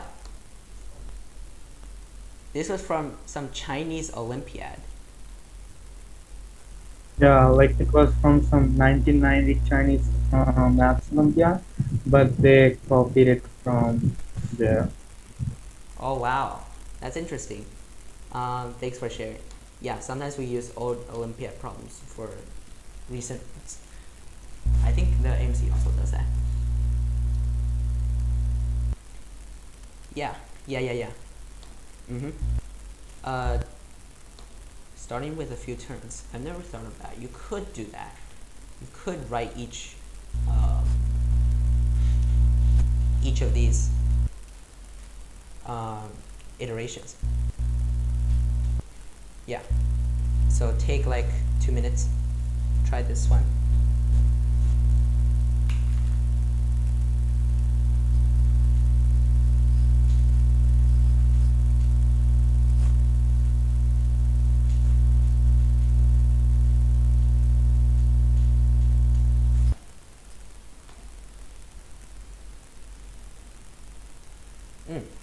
Yeah. That's a quicker way to do it, actually. Yeah.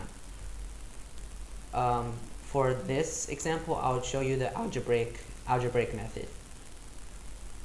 Okay? The more algebraic method.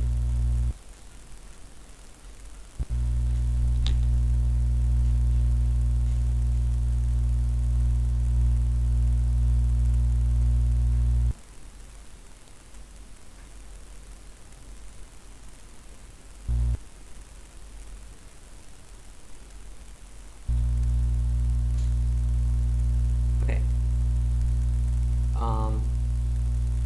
What do we do here? Of course, we simplify this messy thing.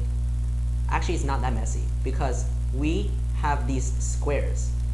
So these squares should actually guide you to the right method, or just guide you to simplify this whole thing. Okay, so we have the square root of this expression. Let's just write this in a single denominator. So 1, we have k squared and k plus 1 squared. So k squared times k plus 1 squared. And then this needs a k plus 1 squared. We're writing this in terms of k squared times k plus 1 squared. Okay, and then we have k plus 1 squared. And then this needs a k squared. Okay. Now you just write this whole thing out into what is it called? Expanded form. So I'm gonna skip over the details here, and I'm just gonna write it as k to the 4 plus 2k cubed plus 3k squared plus 2k plus 1 all over k squared times k plus 1 squared. And then if you don't know what to do with this polynomial, you should notice that these are all squares and there's a square root, and there are so many squares in this, so this must be a square. And it actually is, because we can write this as k squared plus k plus 1 squared over k squared times k plus 1 squared. And then we have a square root over this. So actually the summation is just going to be, now what is this going to be? It's 40, right? 40k equals 1. So it's going to iterate from k equals 1 to k equals 40, inclusive. and then you get k squared plus k plus 1 over k times k plus 1, because we got rid of the squares by getting the square root. So obviously we're on the right track. We have this k, we just split the fraction up into k times k plus 1 plus 1 over k times k plus 1. Okay, now this is just 1 plus 1, and then this is just the thing we saw before. So 1 plus 1 over k minus 1 over k plus 1. So this is basically our telescoping series. So we just write this out as 1 over 1 minus 1 over 2 plus 1 plus 1 over 2 minus 1 over 3. And then actually we can rewrite this as in a better notation. So we can actually group the ones. Okay, so the ones, there are 41 ones. Actually, let me check. 41 ones, yeah. Because it's from 1. Actually, no, 40 ones. Sorry, because it's 1 from 40, not 0. So 40 times 1, and then we have this telescoping thing. So plus 1, and then everything is gonna cancel except minus 1 over 41.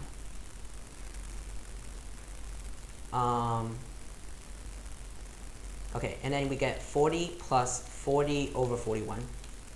And then this thing is our answer, part of our answer, because GCD of BC is 1, yes. So 40 plus 40 over 41, a plus b. So this just asks for a plus b. So a is 40, b is 40. That means a plus b is 80, and that is our answer. It's a lot like the AI and E. Yeah. So that is how you do this problem. Let me look at the chat again. Okay, good. Let's do 2 more examples, and then we'll move on to recursion, which is our last topic. So find the value of this sum.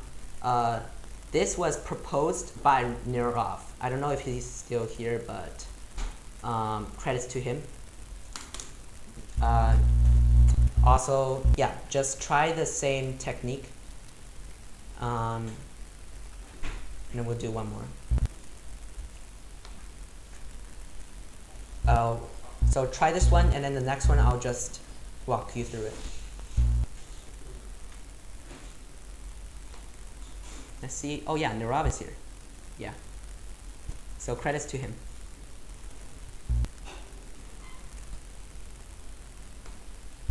Again, the strategy here is to simplify this. So yeah.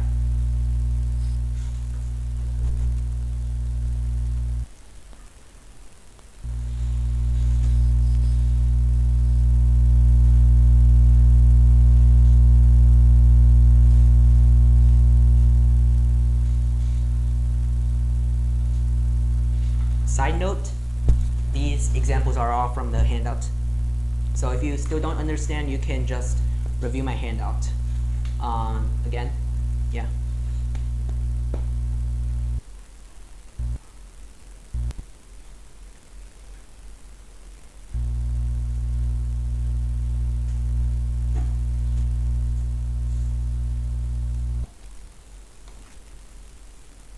Okay, so yes, not all things.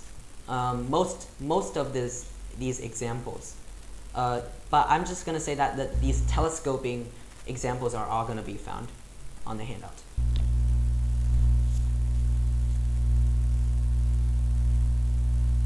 Okay, let's use a different color. Use different colors. Let's say blue. All right. So what do we have here? Again, notice that the numerator is just r cubed minus r plus 1 squared. This, in telescoping series, there's always a key to the solution. Also, here we also have a r factorial here. So basically, we get r squared over r minus 1, r minus 1 factorial minus r plus 1, I should write meter, r plus 1 squared over r factorial. Okay, and then this is our telescoping series. We write this out. I think r is 1, right? Yeah. R is 1. So 1 over 0 factorial. Okay, 0 factorial is defined to be 1, and this is so this is why this can be evaluated. If this factorial was not here, this denominator would be 0, and that's not allowed. So this is actually just 1 minus after this, actually everything cancels out. 2 factorial plus 2 squared. This is a second iteration, so this is r equals 2. R equals 2. R equals 2. And then this is just actually let me see. Actually 1, actually this is 1, sorry. 1, 1, and then this is just 3 squared over 2 factorial. It's very messy to write this out, so I'm just gonna write it as that. And then this is just gonna keep on going until I think it's in terms of n, so n squared over n minus 1 factorial minus n plus 1 squared over n factorial. And then this cancels, everything else cancels, and this also cancels. So we are left, oh, don't forget this one. We are left with 1 minus n plus 1 squared over n factorial. That is our answer. Okay? Again, thank you, Narav, for providing this problem. Okay. The next one is gonna be it's gonna use a little bit of creativity.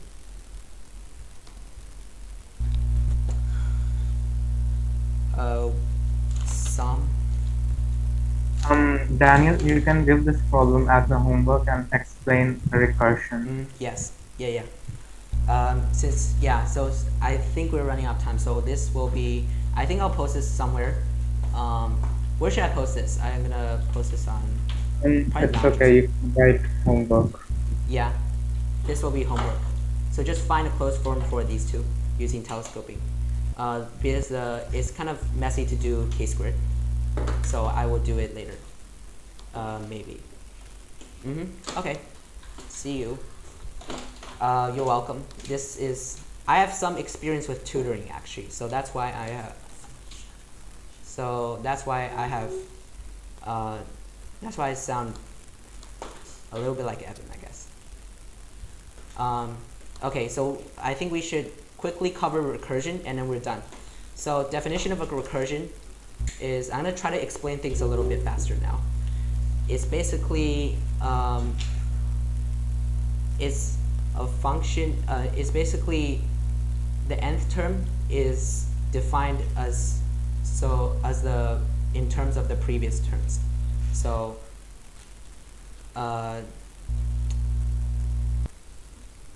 each term I'm gonna write this out and then let's do some examples actually. Each term is defined in terms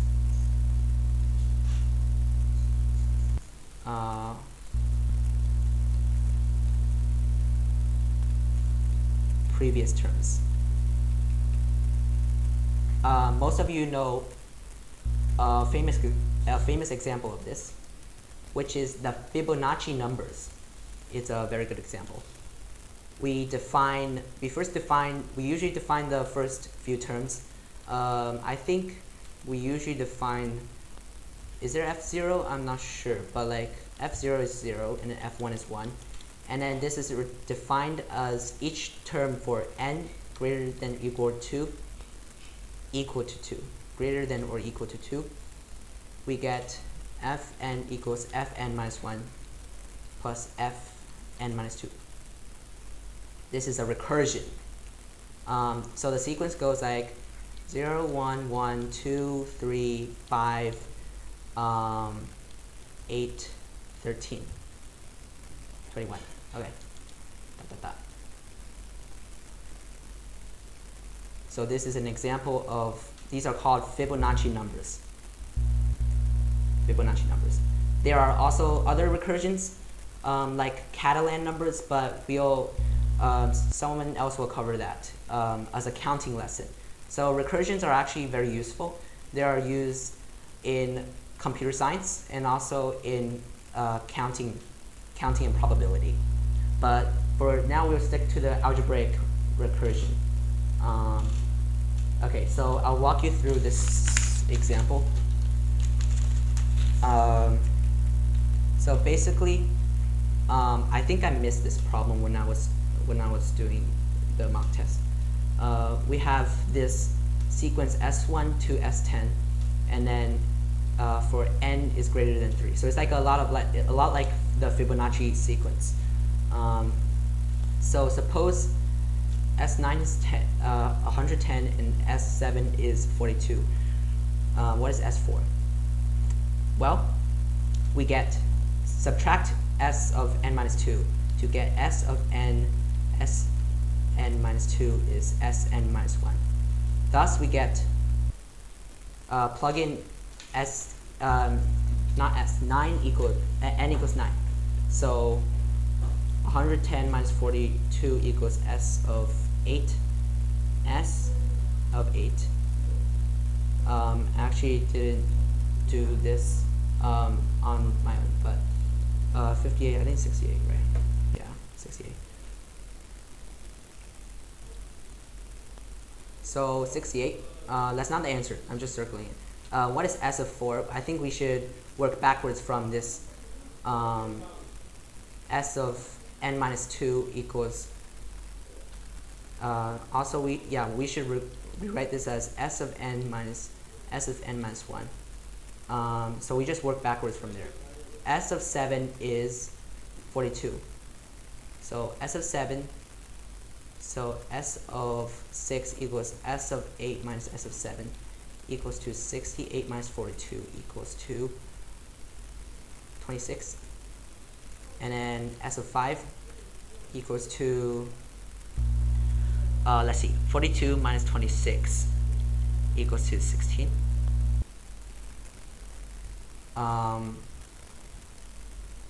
S of 4, this is the term we were looking for, is S of 6 minus S of 5, which is just 10, right? 26 minus 16 is 10. That is our answer. This is from the 2013 AMT 12A problem 7. 10 is the answer. Okay, we're almost done. We have 3 more examples. Suppose, yeah. Yeah, recursion is sometimes it's kind of hard to understand, but usually what you should do with recursion is you should find a pattern, right? Define this real sequence of real numbers, which has a1 equals 1 and an plus 1 cubed is that. So basically we just need a2 cubed equals to 99 a1 cubed. A1 cubed is just that. So so a2 cubed is 99.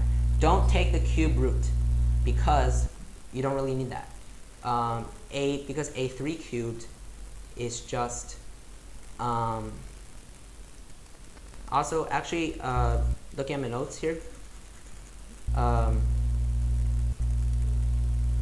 you can also do here's an alternative actually. I think it's a little bit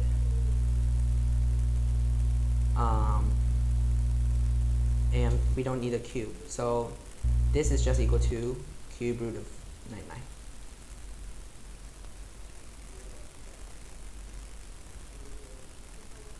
Okay, and then actually this is probably what was it called? I think it's it's a telescoping product. I actually haven't done this on my own, but now I see. Actually, yes. So we let n equals n minus 1. So this is perfectly valid because we're just letting. So this is n, and then n minus 1, and then we can multiply all these until a2 over a.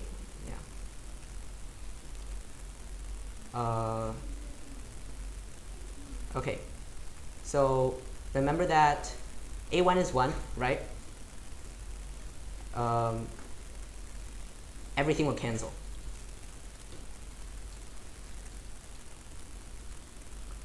We get a n plus 1 over a1 equals 2, the right hand side. Let's see what we have here. N to the n, I think. Here, yeah, to the n. Because there are n of these fractions. Now, this is 1, so a n, we have the recursion a n plus 1 equals to cube root of 99 n. This is called a closed form. This is a closed form for this sequence. Now we just plug in n equals 99, right? This will give a, the 100 term is equal to 99. This is the 1/3 to the times 99. And then this will give 99 to the 33, which I'm pretty sure is a,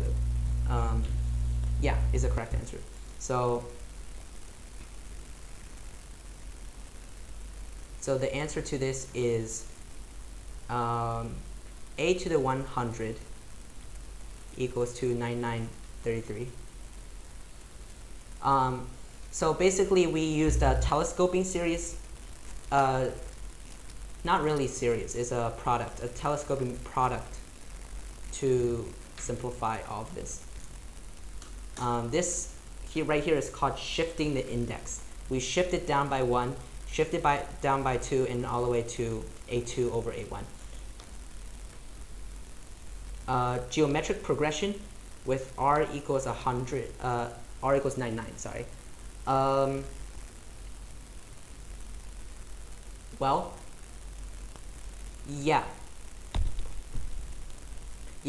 because we're multiplying by cube root of 99. Yes, this is a geometric progression. Okay, 2 more examples. Actually, I'm gonna erase my work from here. I was trying to solve the last example the other day, so please give me a moment.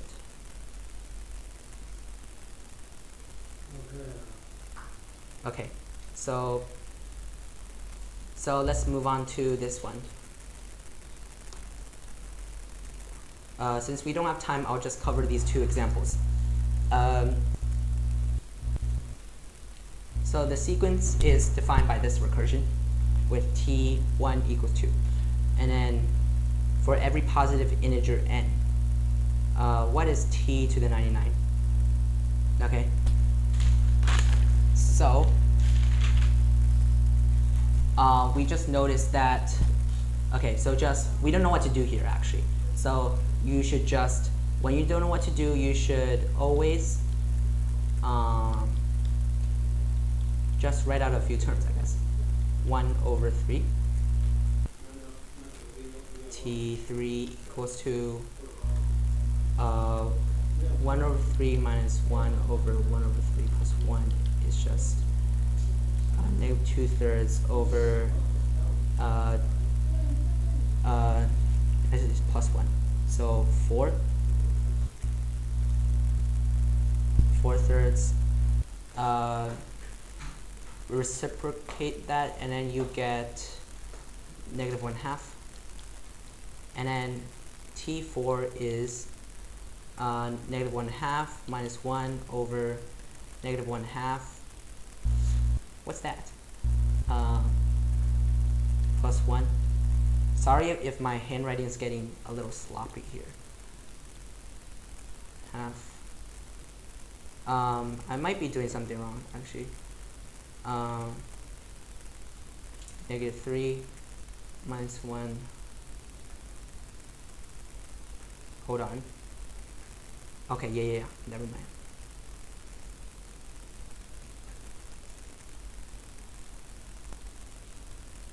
Are my computations correct? I don't think I've put this.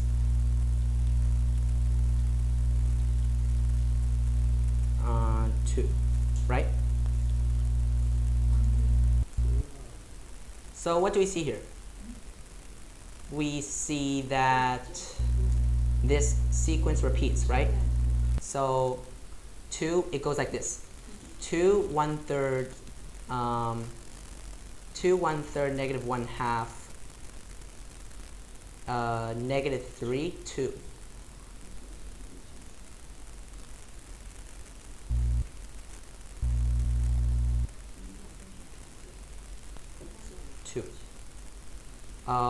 You can see this repeats forever.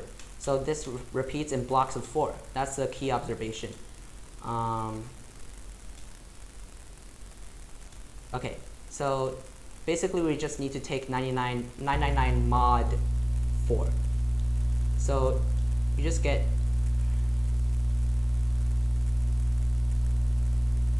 999 is congruent to 3 mod 4. So it just leaves a remainder when divided by 4. So this is just the third term of this block, which is negative 1/2. So T of 999 is equal to negative 1/2. So that is what you should do when you don't know what to do in a recursion. Just experiment with values of n, and then just see if it's periodic. So you should always check if a sequence is periodic. Okay. Last example of the lecture. It's gonna be fun Amy problem actually. Yeah. These problems I've selected for you guys to solve. So try this one, and we'll close the lecture. We'll end the lecture actually.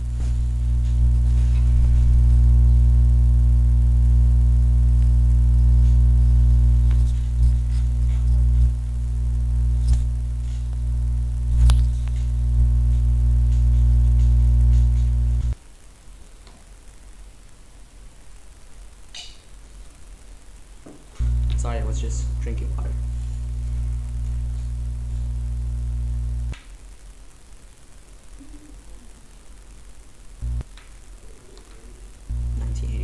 Amy, problem 5.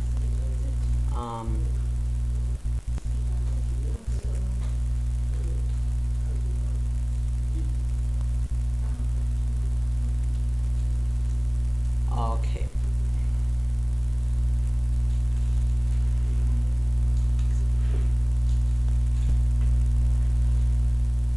Okay, so since we don't have a lot of time, I am going to just start with the last example. I really like this problem actually. It took me quite like, I don't know, like 15 minutes to solve this, but like it took a little while.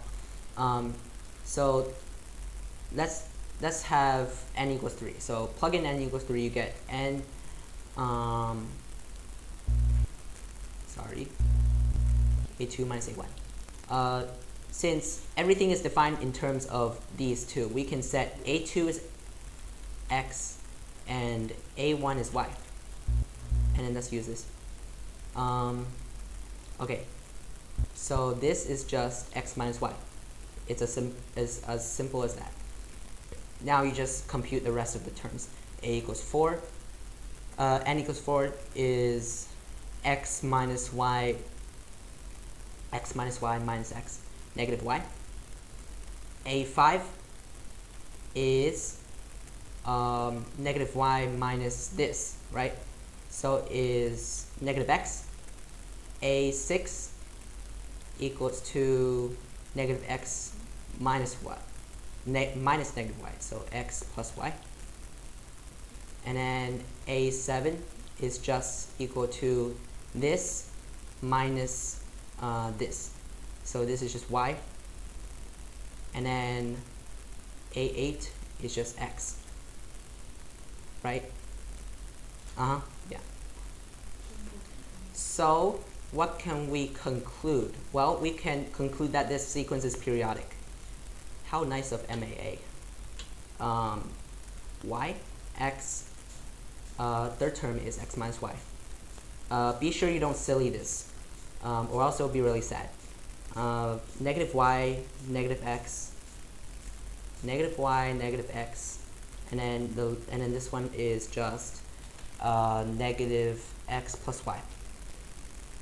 And then the sequence repeats after that. So we say that if we have a periodic sequence, it has period 6. Okay, this recursion has period 6, or a sequence actually. Now what can we conclude? Well,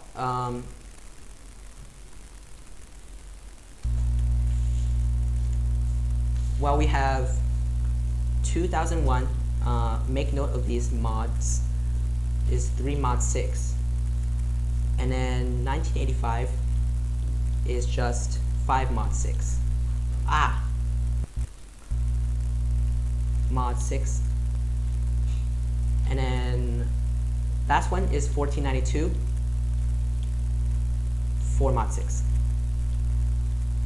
So if you reread the problem, it will say that some of the first 1492 terms is this, and some of the 1985 terms is this. So let's do the 1492 first. 1492 is 4 mod 6. And then note that if you sum these 6 terms, it is just going to be 0. Believe it or not. Because all of the y's cancel out, all of the x's cancel out. So we just need to find the first 4 the sum of the first 4 terms of this sequence. So basically we get y plus x plus x minus y, because that's the first 4, equals to 1985. Don't get confused with these, because it's the sum of the first 1492 terms. Okay, blah, blah, and then 2x minus y equals 1985. Now we just use the other congruence. 1985 is 5 mod 6. So it's just actually negative, let me see, it's actually 0 minus negative x plus y, which is just the negation of that. So x minus y equals to 1985. Okay, we got the systems of equations and then we just solve for xy. Can you check the second equation again? Second equation?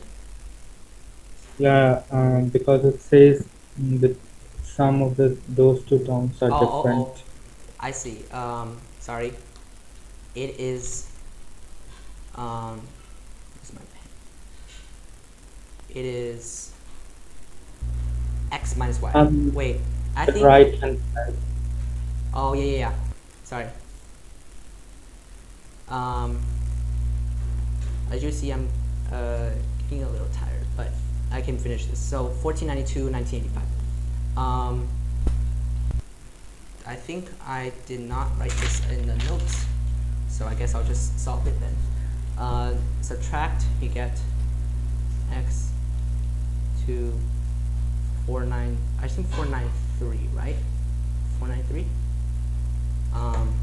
I'm not too good at computations.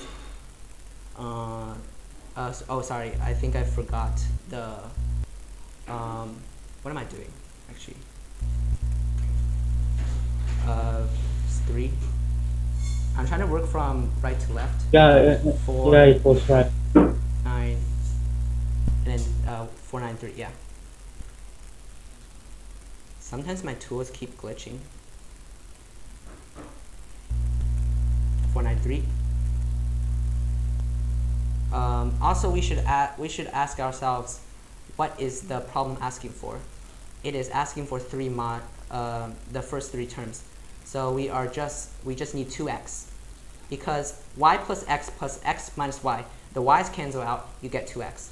So we don't need to solve for y, and we get 2x equals to, I think the answer was 986. Someone confirm, please. I think. Yeah, 986.